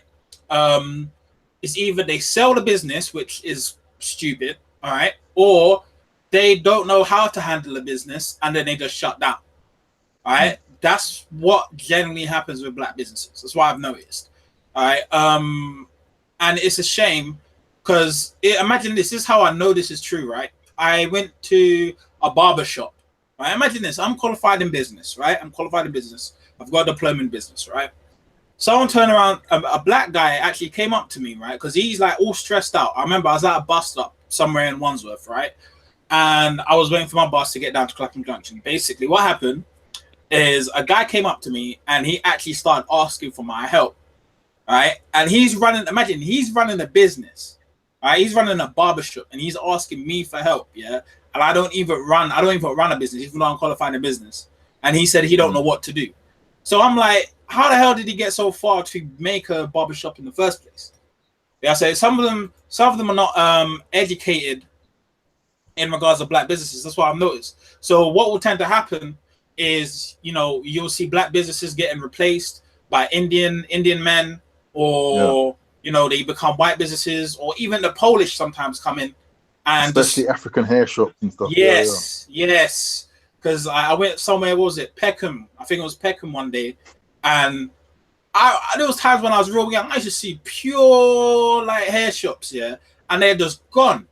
Like it's either Indian person there or it's a different ethnicity person there. The thing is the mentality of black people in England is that, or in London or England in general, is they want that quick money in it. So they will sell off that business. They'll sell off that business, and they want the money, and then they just want to have it now in it. But they don't realize is if they kept their business and they grew it and understood it, they'll make more money over the long term. But what black businesses do is they sell their business, or another thing is some of them are just very unprofessional. All right. A prime example of barbers in the UK. All right. I have actually boycotted black barbers. All right. The reason why I boycotted black barbers, yeah, is I did a test. All right. I went to an Eastern European barber and I went to a black barber. All right.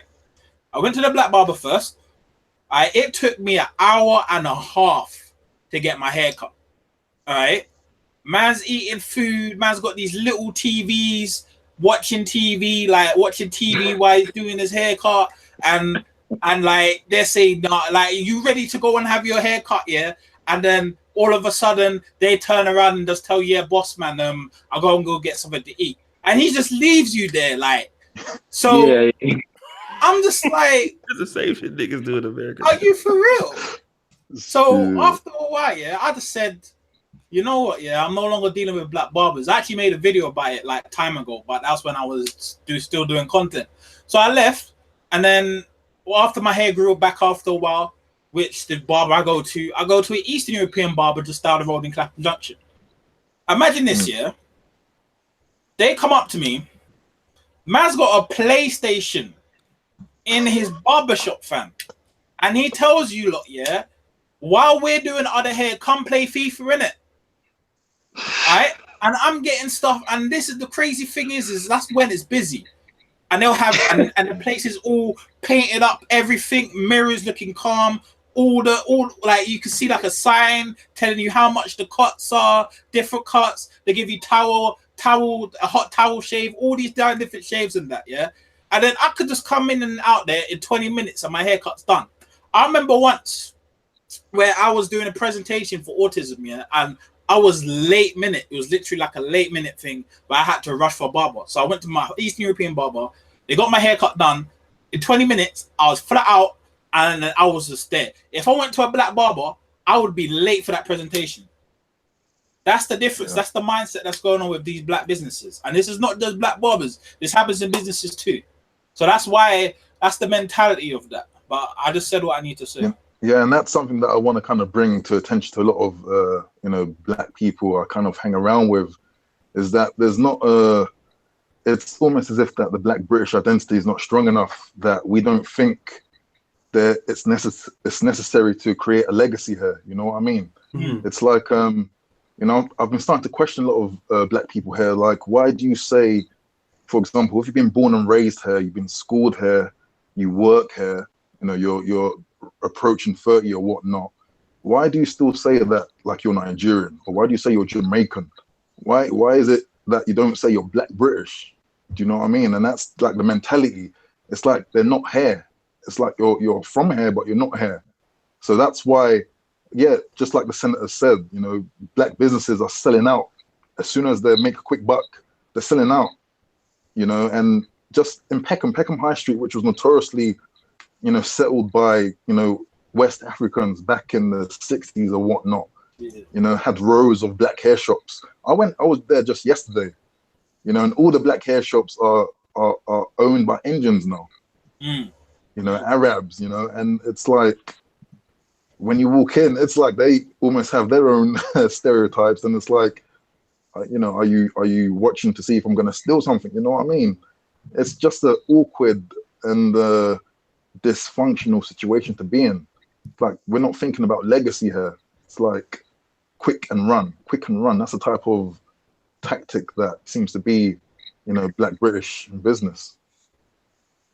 Let's go to King Richez and let's let him weigh on it, because I got some questions to ask based off of this. Go ahead, King Richez.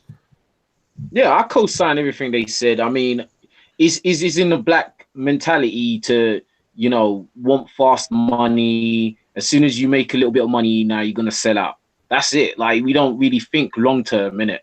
Do you know what I mean? It's not, we're not taught to think long term. We're taught to be consumers and be materialistic and get that fast money. That's why a lot of people turn to doing crimes and get incarcerated, because they're trying to get fast money. Like, you know what I mean? And it's just the same way when you're doing legitimate business. You make a quick buck.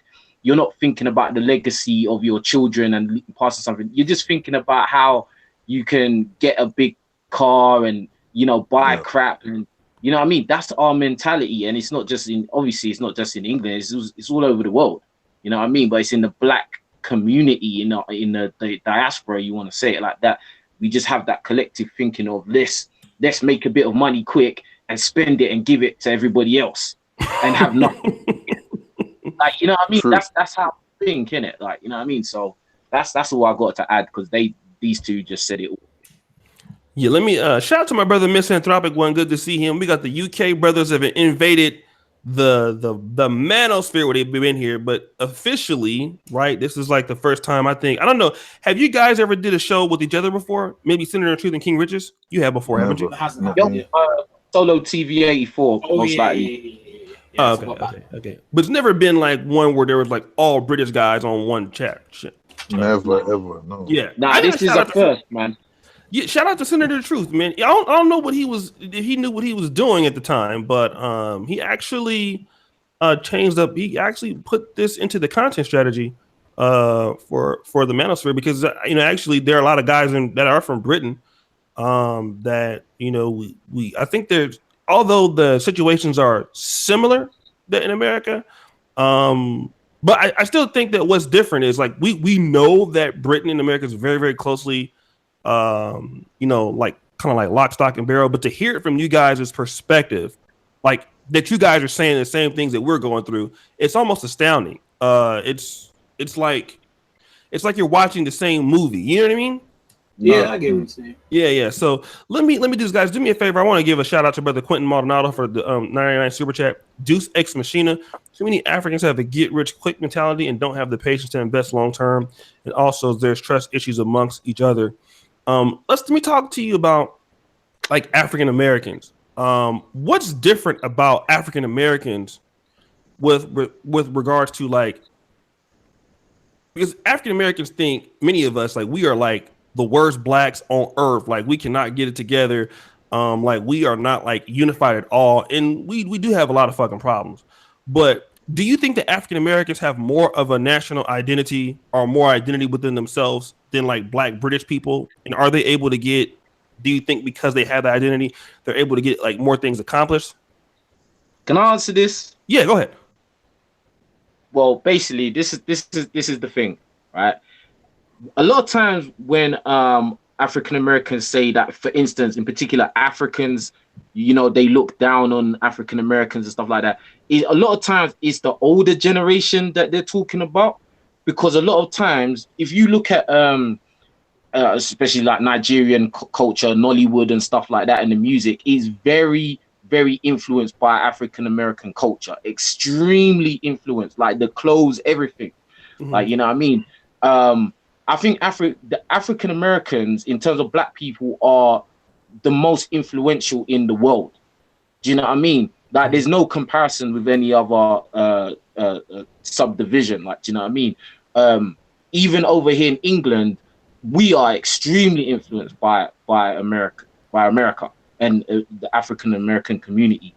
So it's kind of ironic, especially when I hear African Americans say, "Oh, you know, you lot look at us like we're nothing" and stuff like that, because it couldn't be further from the truth.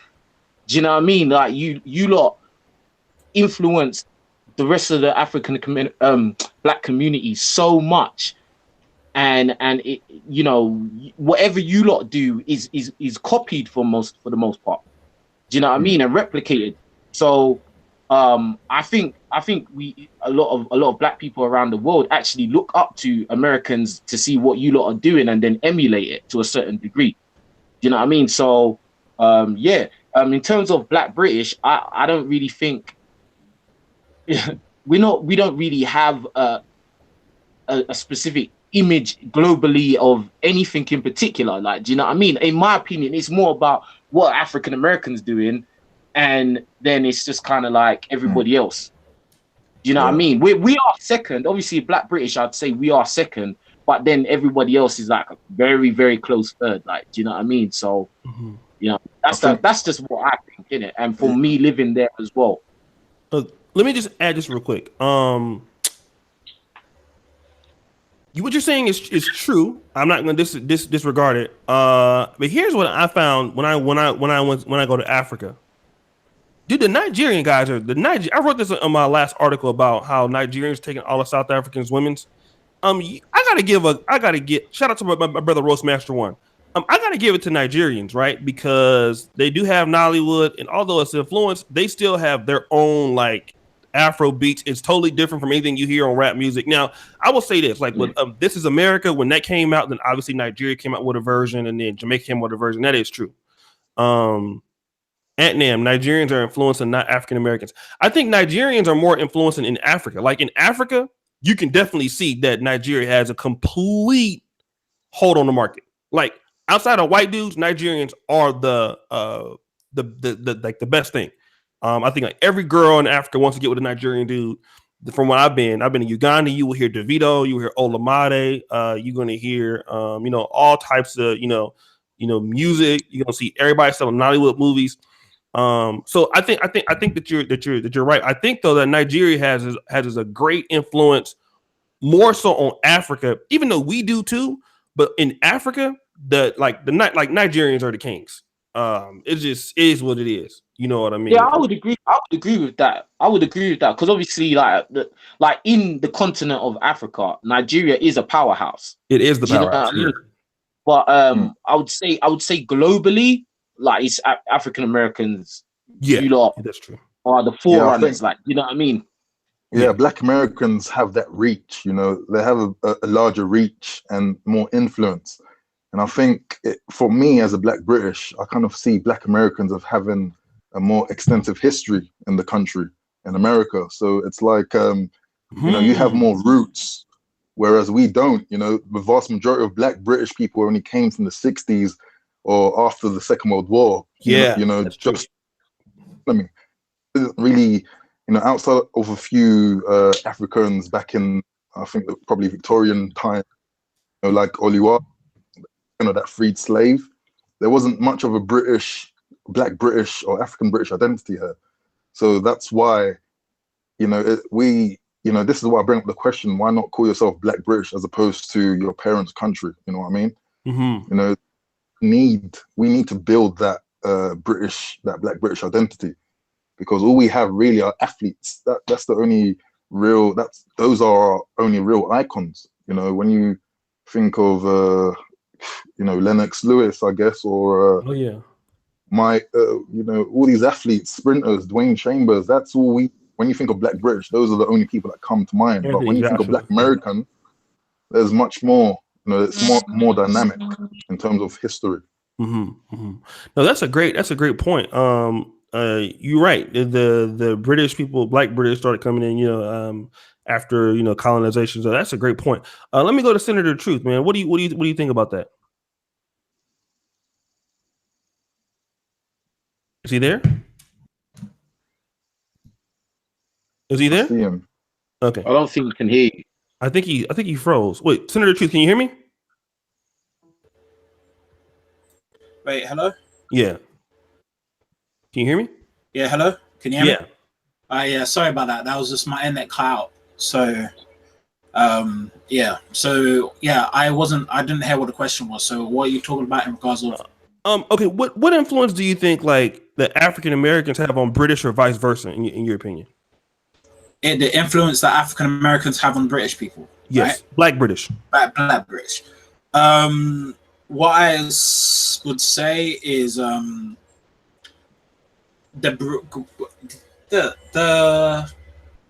black African Americans have a major influence on the British, simply because a lot of the things you see, like if you go different parts, like predominantly black areas in London, you'll notice that some of them imitate what the Americans do. Because what I've noticed, there was a time where I actually was in somewhere called Brixton.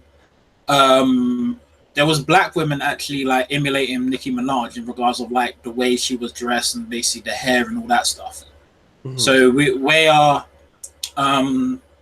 very influenced. Another thing is I would say is black people in the UK don't have as good media outlets as say the Americans do. For example, America has BET, they have all kinds of stuff, right? Mm-hmm. We in England, we don't really have anything. Like the only thing I could think of, I've been the only black notable TV channel we have is called Ben TV, and I was actually on that. So that's all we really have, and I think that's more on the African side of things. So really, we don't really have an outlet. Most of the black people are mostly in the British or British white mainstream channels because we don't have our own black, let's say, sector of media in England. Let me ask you guys this question. What do you think that black British men could be doing? Because I know it's not a huge black population like it is in America. We have like almost 40 million blacks. Black Americans, that are at least that are considered African Americans in the United States. So we have a huge population. We're even bigger than some countries with that respect. So I know that the population in England is small, but what do you think that blacks could be doing, or especially black men in Britain? What are some of the things you guys would like to see black men doing with respect to some of their own manosphere things? Working together with other black brothers, like what are some of the things you guys would like to see other British black men start to do to start to represent their own image and things like that? I think for me, firstly, it's time for black people in Britain to question their identity, to kind of own their identity as a British person. I think a lot of black people are ashamed to kind of call themselves British, and a lot of sort of Africans, Caribbeans will shame black British people if they try to claim, to be British or European, So I think when you don't have that foundation, you can't really build something solid. You can't really build a strong legacy when, your own roots are so kind of blurred and muddied, I think that's the first thing I want to start seeing. I want to see, black British people in general, starting to own their identity. Starting to, have a sense of pride about being black British, Okay. Well, what do you think about that, King Richez? I think what Senator Truth said about we don't really have our own media outlets, which are specifically catering to, let's say black British males. I think that if we can like start to create more channels, not necessarily on YouTube, but in general media that caters to, our issues, it would be a phenomenal thing. And then we would actually be able to do more stuff like we're doing now, but not necessarily on YouTube. And it could like get a bigger reach out there, like, do you know what I mean? And then our voice can be heard, and then we can actually have a kind of image which is on the world stage. Whereas right now we don't really have an image. Like for instance, African Americans, you lot have like obviously have rap music, whatever. That's global. Do you know what I mean? We have we have the grime scene over here. It is known in other countries, but it's not really mainstream like that. Like, do you know what I mean? It's kind of like in a small sector, in its own small sector. We need to really reach out and branch out and become more of a face on the global stage, and then we can be actually taken seriously. Because to be honest, like in my experience being on YouTube, I don't really feel like I was taken serious. Like, not necessarily because of what I was saying, but because it was coming from a black British dude, like, oh, what does he know kind of thing. Like, do you know what I mean? We don't have no face or voice. He can't really know what he's talking about. Do you know what I mean? Whereas like now, this is why I really have to salute Oshay for setting this up, because now I'm sure a lot of the viewers that are watching this are gonna be, surprised at the stuff that's been said on in this stream. Yeah. And then and a lot of guys are gonna be able, like African American guys are going to be able to relate to us, and the same way, vice versa. So I think that if more things like this happen, where there is a cross between African American guys, black British guys, and even African guys, Caribbean guys, and we can all kind of come together as a collective and do more projects and put it out there, it will be a phenomenal thing. Like, do you know what I mean? And it could make big waves on the global stage. That's what I will. Look, I'm gonna build on that real quick, man, because here's the thing. I honestly say this. Coming into like an African American more dominated thing like the Black Manosphere. I want to actually get King Richez, because I want to know if Olu and Senator Truth will agree with you. I actually probably will agree with you. Me, I'm so African American niggified, like in the way that I talk. And the stories that I tell, it's certain ways that I don't know how British black people do things, but it's certain ways how African American niggas, how we talk, and certain shit that we motherfucking say, it's gonna remind you of a nigga that it's like the way that niggas talk in America. It's a certain type of slang. Anybody anywhere can understand that shit. You know what I mean? We all got the same kind of black church experience. We all got a crackhead auntie. We all got the same. So for me, it's very easy in this market because people gravitate towards me because they know somebody like this in their family.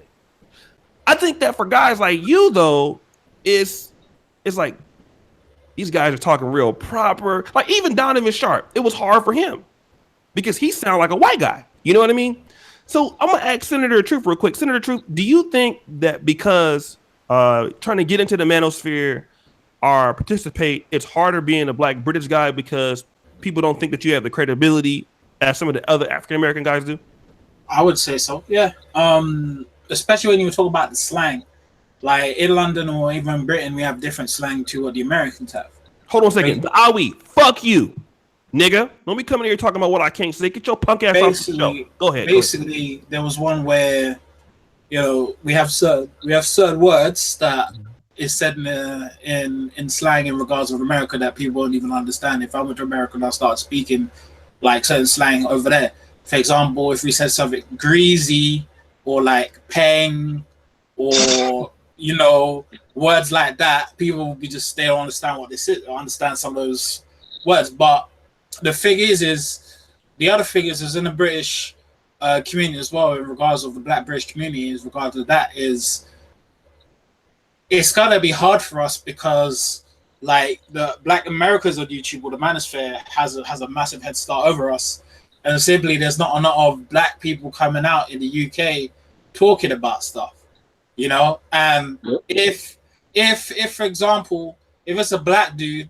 because I know this because I've spoken to big YouTubers. When I mean big YouTubers, I'm talking about YouTubers with millions of subscribers, all right, hundreds of thousands of subscribers even, right? And these are gaming channels, all right, and I think like a lifestyle type of channel, right? And these dudes had like 15 million subscribers. I know one had 750,000 subscribers, right? And they were saying that if I came out and I started talking about black issues, right, or I started talking about this, my YouTube channel will start declining overnight. So basically, what's going on is some of us are afraid to talk about this stuff, is because some of us won't feel we won't get enough coverage, or we won't make enough money off some of the YouTube channels. So what you tend to see is in the British black community, in the British black community, they strive to have football or gaming or things like that, and you'll just see it on you'll see it on YouTube. There's a prime example here. Like, there's a guy called KSI in it. Yeah, he's I can't remember, when did I meet this guy? I met this guy before, right? And there's times where if you listen to some of the stuff he says, right, like, he will talk about black stereotypes in a way where he doesn't make it an issue. So people think, oh, you know, KSI is just being funny, yada yada yada. I don't know if anyone's picked up on that, right? But another thing as well is, yeah, they would gravitate to more things. So some of us would be more be very hesitant to come out and say what we need to say. That's one of the problems. That's one of the barriers, I'll definitely say. So I'll just put that out there. All right, cool.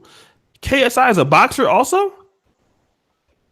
KSI is not really a boxer. He went into like boxing fights with like Logan Paul. There was a guy, that's gonna happen. And then there was a white YouTuber called Joe Willer.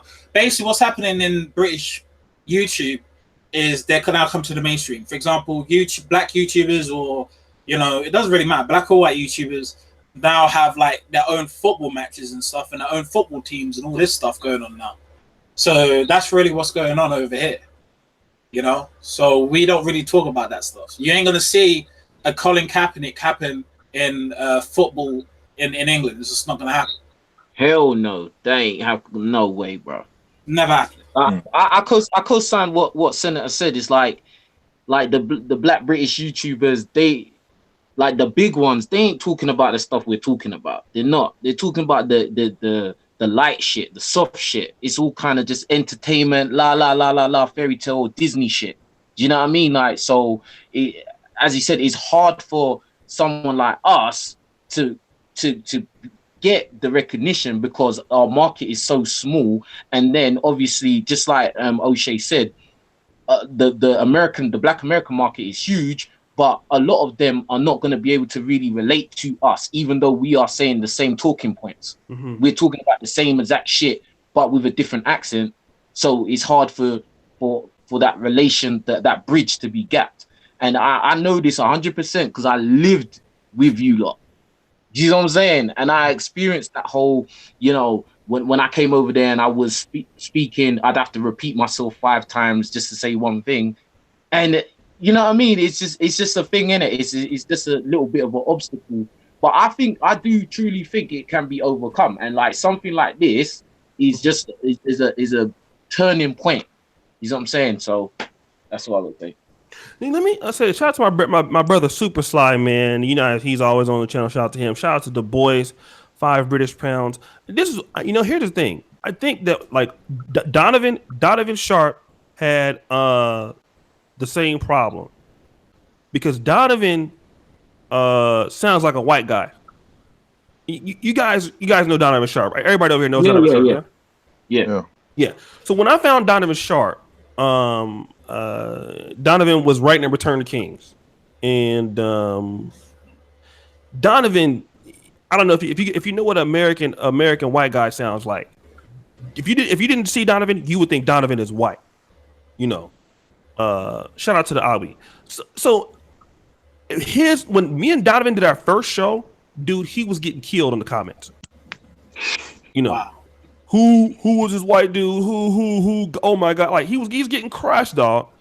But eventually, what ended up happening was, like, as people got more used to him, and then it does take sometimes a YouTuber, like, you know, that has a little bit more of a following to kind of expose guys. And then once they kind of get used to, like, you know what you're talking about, you know, dudes are going to like your stuff. If you know what you're talking about, you know, eventually it's a hurdle.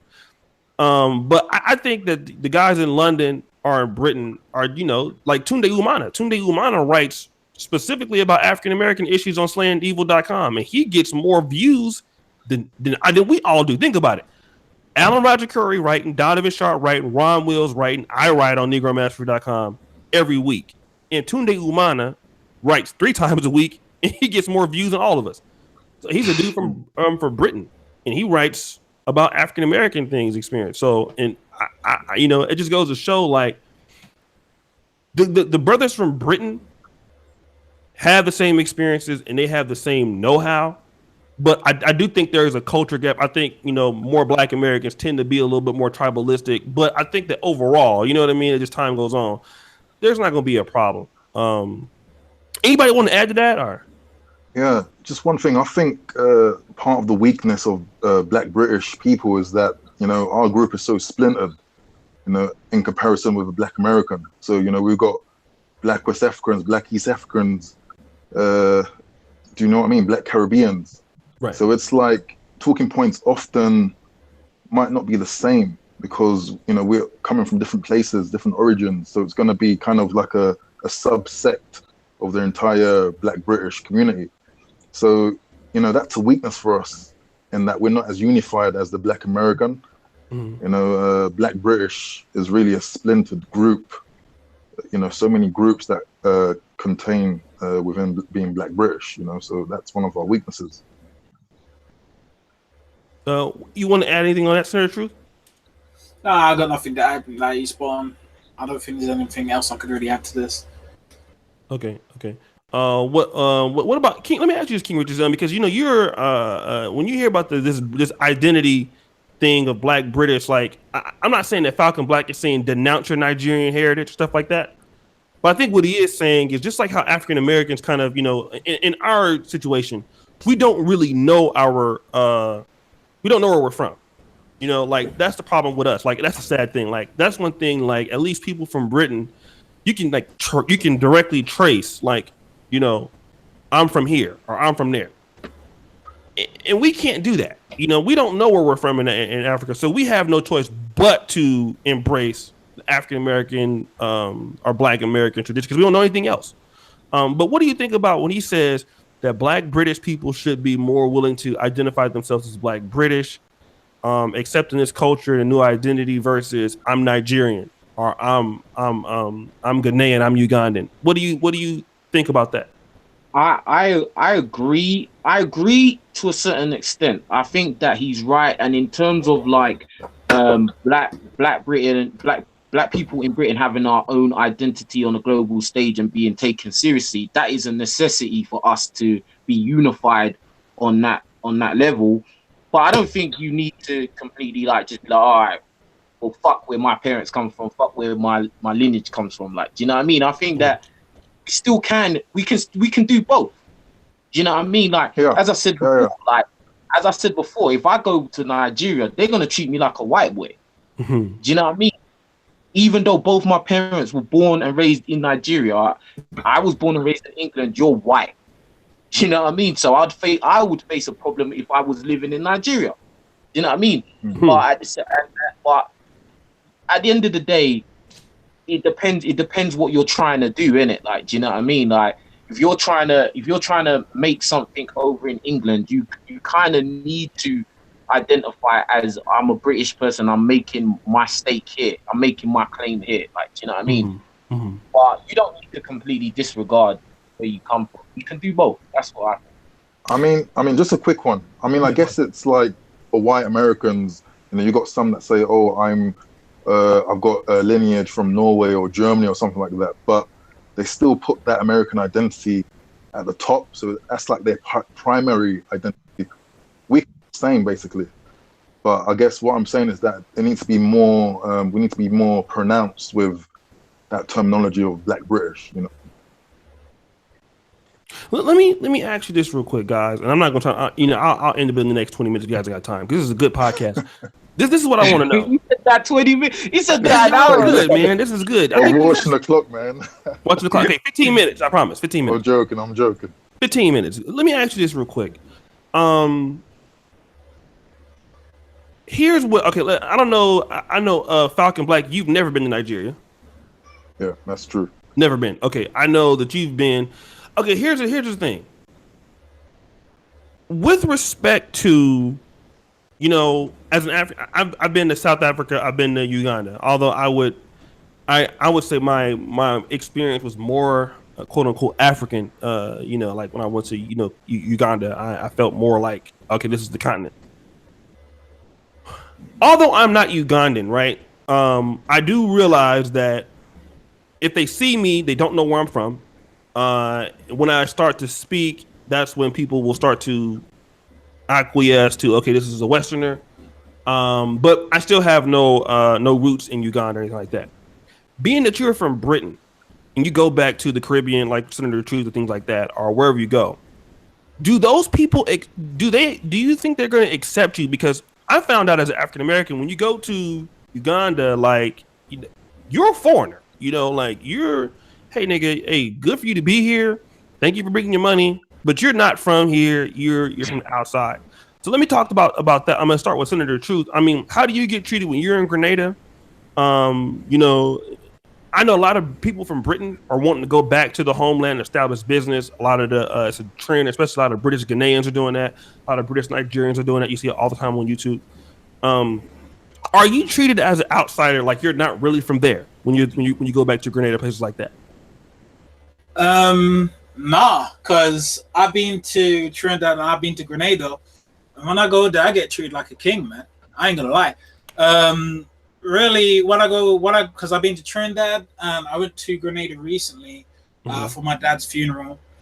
What I would say is, as long as they recognize that obviously you come from a different country because of your accent, right? Your accent gives it away. If you didn't speak, you wouldn't know.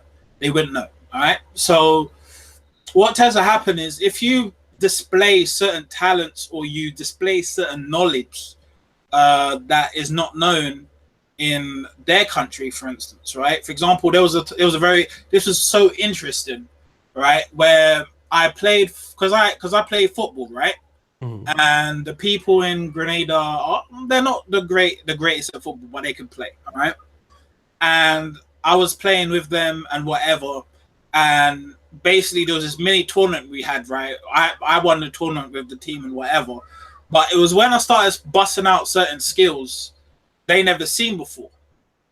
So the reason why I'm talking about football is it's also more to do with just skills in general. For example, you speak to someone about game, all right, in like relationships or things like that, because some of the stuff in those countries, the information we get don't go over there. So when we start speaking that stuff, right, they're amazed. They want to know more. And it tends to be more, we tend to be more interested than we actually are. All right. Another thing I've noticed is the females as well, is as soon as they find out that you're from Britain, right, the hypergamy starts kicking in high drive. All right. Where, black chicks will come to you, they say, hey, what's up? They start gaining interest or whatever, and they see your accent or whatever, or they see the certain clothes you're wearing, because some of the clothes over there, like chicks recognize that.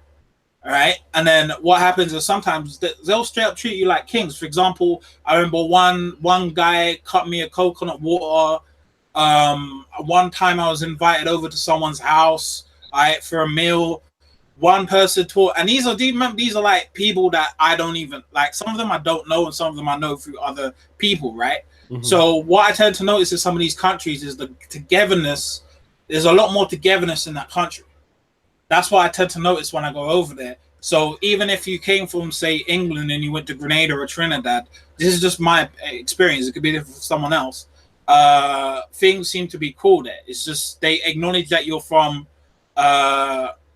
a different country, but they still see you as one of us. That's what happens. That's what generally happens in Caribbean countries. That's what I tend to notice.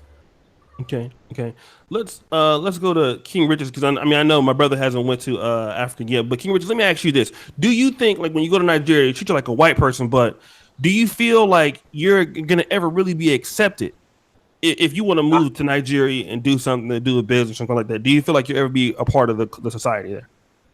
To be honest, me personally, because I'm so westernized, so quote unquote British, I don't think that I would necessarily be I would be welcomed, but I wouldn't be seen as one of them. That's just what I think, in my personal opinion. You know, some people might think differently, you know, but I don't think I would be accepted 100% as, oh, you're one of us. Do you know what I mean? Even though they would understand that, yeah, your parents are from here, you know, realistically, you are one of us, but you grew up over there. Do you know what I mean? You talk like that. You know what I mean? You didn't go through what we went through. Do you know what I'm saying? So I don't think I would be 100% taken in as one of us or treated as the same, like, you know what I mean? Which is understandable. I can't be mad at that, like, you know what I mean? Like, that's the way it is. It's just the same as even though I'm not American, but when I was in America, I wasn't treated as, you know, I when I was in America, I had people tell me I'm not black. Are you and serious? I was like, yeah, 100% serious. When I was in college, I had a girl tell me I wasn't black. Like, and then it was more people was like, oh, you can't say nigger. You ain't a nigger. You ain't black. You from England. And I was like, what the fuck? Like, you know what I mean? Like, and so, you know, that's not just like, you know, African Americans. I mean, I would get the same parallel if I went back to Nigeria, even though I am, you know, quote unquote, one of them. I would get that same. I would expect that. Do you know what I mean? So I feel like my position in this world, you could say, is kind of unique, innit? Like, you know what I mean? I'm in a unique position. Like, I'm from Nigerian heritage. I was born in England. I grew up around predominantly Caribbeans. And then I moved to America and I was there for years, and now I'm back. It's a weird kind of situation I'm in, innit? Like, so. No, very weird. Let me do this. Shout out to my brother. He always trolling in the comments, man. Wode Maya. Have you guys heard of Wode Maya before? Nope. Nah. Yeah, Wode Maya is this very crafty Ghanaian YouTuber that lives in China, and he has like a lot of subscribers. And I want to give a big shout out to Wode Maya, man, because you know, we talk about like trying to work together, and me and him had our little back and forth debate about Africans versus Ghanaian, African Americans, stuff like that. But you know what? The other day, man, I was in South Africa, and I got a WhatsApp alert.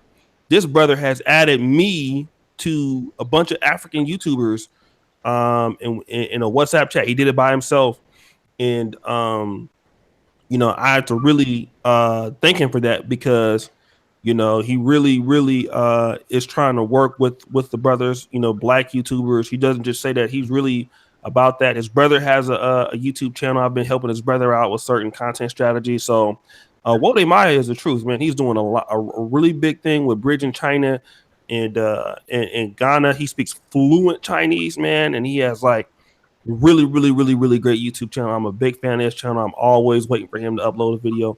So I want to give him a shout out for being here. Maybe he'll give me a one-on. He's been on here before on a group hangout, but he's never been on a one-on-one. So I want to give him a shout out real quick. But guys, listen, we got 278. Now listen, I got everybody in the chat. All of these people, let me do this before we end.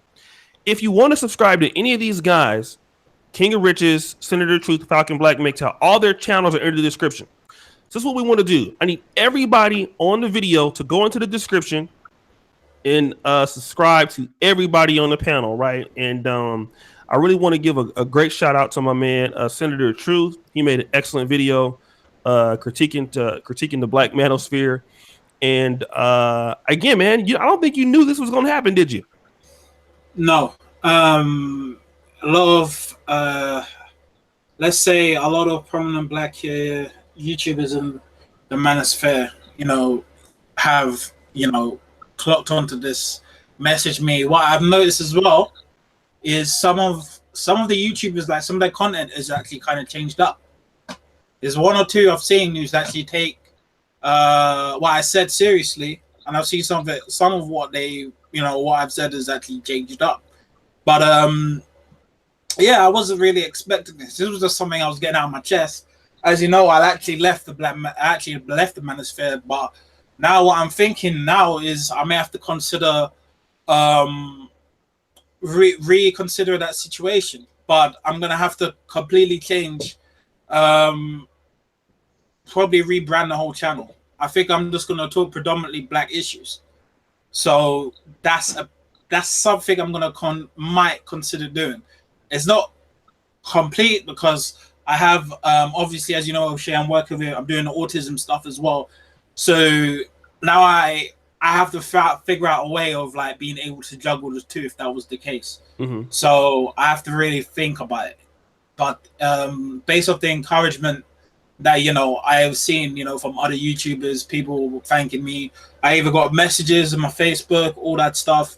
I think, you know, it could be a strong possibility that I may start doing predominantly black content and just content where black, like, because obviously I'm a qualified personal trainer, things that black people could do to basically improve themselves. So that's what I'm considering doing, and also talk about black issues that's happening in the UK and how they can get out of these situations. Because I've been in a whole heap of nasty situations and I found solutions to get out of them. So I'm willing to, especially black issues, and I'm willing to obviously share that information, especially the ones who are living in the UK. Because I've been called simps. I've been called a simp many times, and I've actually called these people who've called me simps and brought them onto their live stream, and they told me I was a simp, and now all of a sudden they like me and are now friends. So it's all good. Like that's what I'm gonna plan on doing. All right, cool.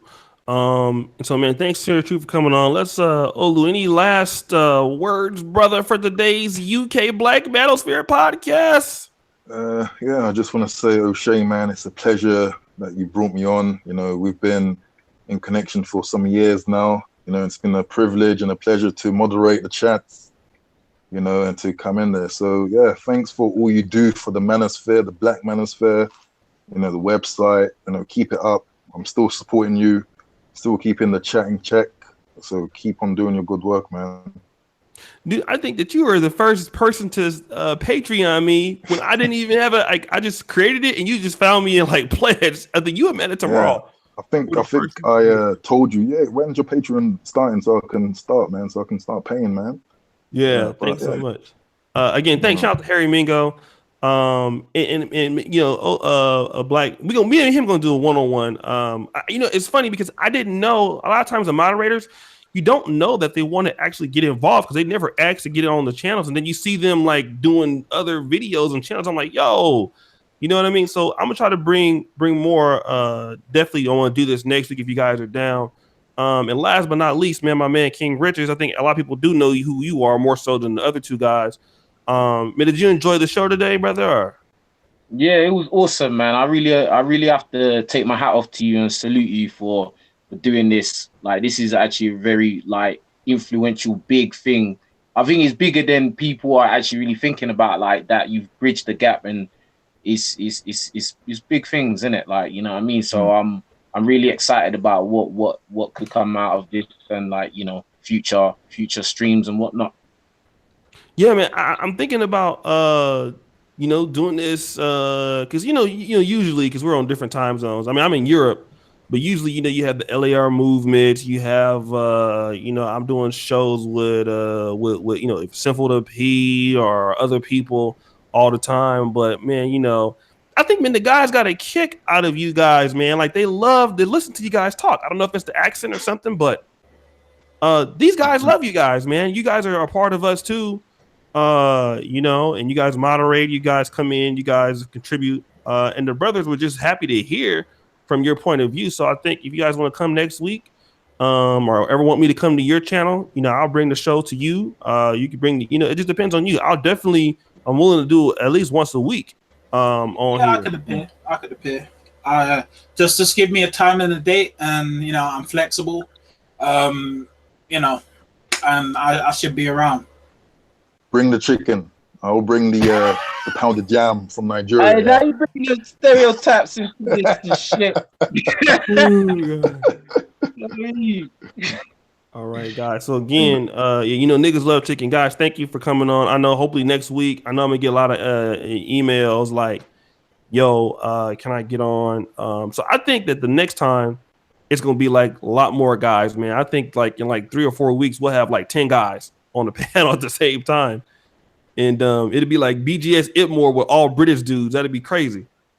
So hopefully it gets that way. Great. Hopefully you guys will, do it. Also, not just on here, but amongst yourselves, and invite us over there, and it'd be interesting, man. It's good to see this is growing. And actually, I gotta say, Senator Truth, man, your video, it was a powerful video, man. It really has. If you didn't make that video, we wouldn't be here today. So I appreciate that. Yeah. So, guys, email me if you want to get on the next show. I'll talk to the brothers, man, and we're hopefully going to get them set up where they can, do it, between themselves, and we'll go over there and support their shows and super chat their shows and stuff like that. So that's what we want to be able to do. Anything else? Anybody else want to say? I'm all good. Nothing really. All right. Hey, good stuff. O'Shea. What'd you say? I say good stuff, O'Shea, man. Good stuff. No, man. Hey, thanks. Good stuff with you guys, man. Because y'all killed it today, bro. Like I could say, Lexi, are women allowed on? Depends on how. Send me an ass picture first. Let me see what you're working with. I got my glasses on. Bitch, though. What'd you say? I said, is she a bad bitch, though? That's what I'm trying to say. Like, yeah, I don't know. I'm not a. You know what? I have women on every now and then, like Paulina get on. Sometimes I'll have shows where women get on. But 90. You know what I found out, guys? I hate to say this. The less I have women on, for the most part, the less problems I have. The less I deal with women on these channels, the I don't have as many problems. No, I've always had women guests. Like shout out to Royda Ure out in Monrovia, Liberia. She comes on. I've had women guests, a lot of times, but that's kind of when shit starts hitting the fan a little bit. You know what I mean? So I'm trying to, shout out to my brother Full Circle, although he supposed to call me, but shout, yeah. So typically women tend to cause more problems than dudes on channels and drama and shit like that. But I'm not against it. I have Paulina on whenever she want to come on. I have Erica on when she wants to come on. So we'll see. We'll see. I don't know. Are you guys opposed to having women onto a show, like on your channels or anywhere? I've never had a woman on my channel. Period. I've done live videos talking to girls on my videos, so that's nothing. Okay. I mean, my channel is nothing, so but yeah, mine is tailor-made just for guys, man. I don't really need to bring in women, in my opinion, but hey. Well, it seems like the British guys and the African American guys know one thing is for sure: women do cause problems. So, anyways, brothers, again, thank all you guys for coming on, man. We're gonna keep this going. Anything you guys need from me, and getting you guys, as an organization within yourselves. Tunde Umana, I would love to have him on. He's an excellent writer, awesome blog. Perry Stanislaw is another powerful dude. That's in Britain, big time guy. So if you guys need anything from me, man, definitely you'll get it. So let's support our brothers in the UK. And thanks for coming on. I'll schedule a show next week. If you guys want to show up next Saturday, we'll do it again. That should be good. That should be fine. All right, peace out. Hey, everybody, subscribe to them in the description. The description is everybody's channels there. Subscribe to all these guys, okay? Peace. Peace. All right.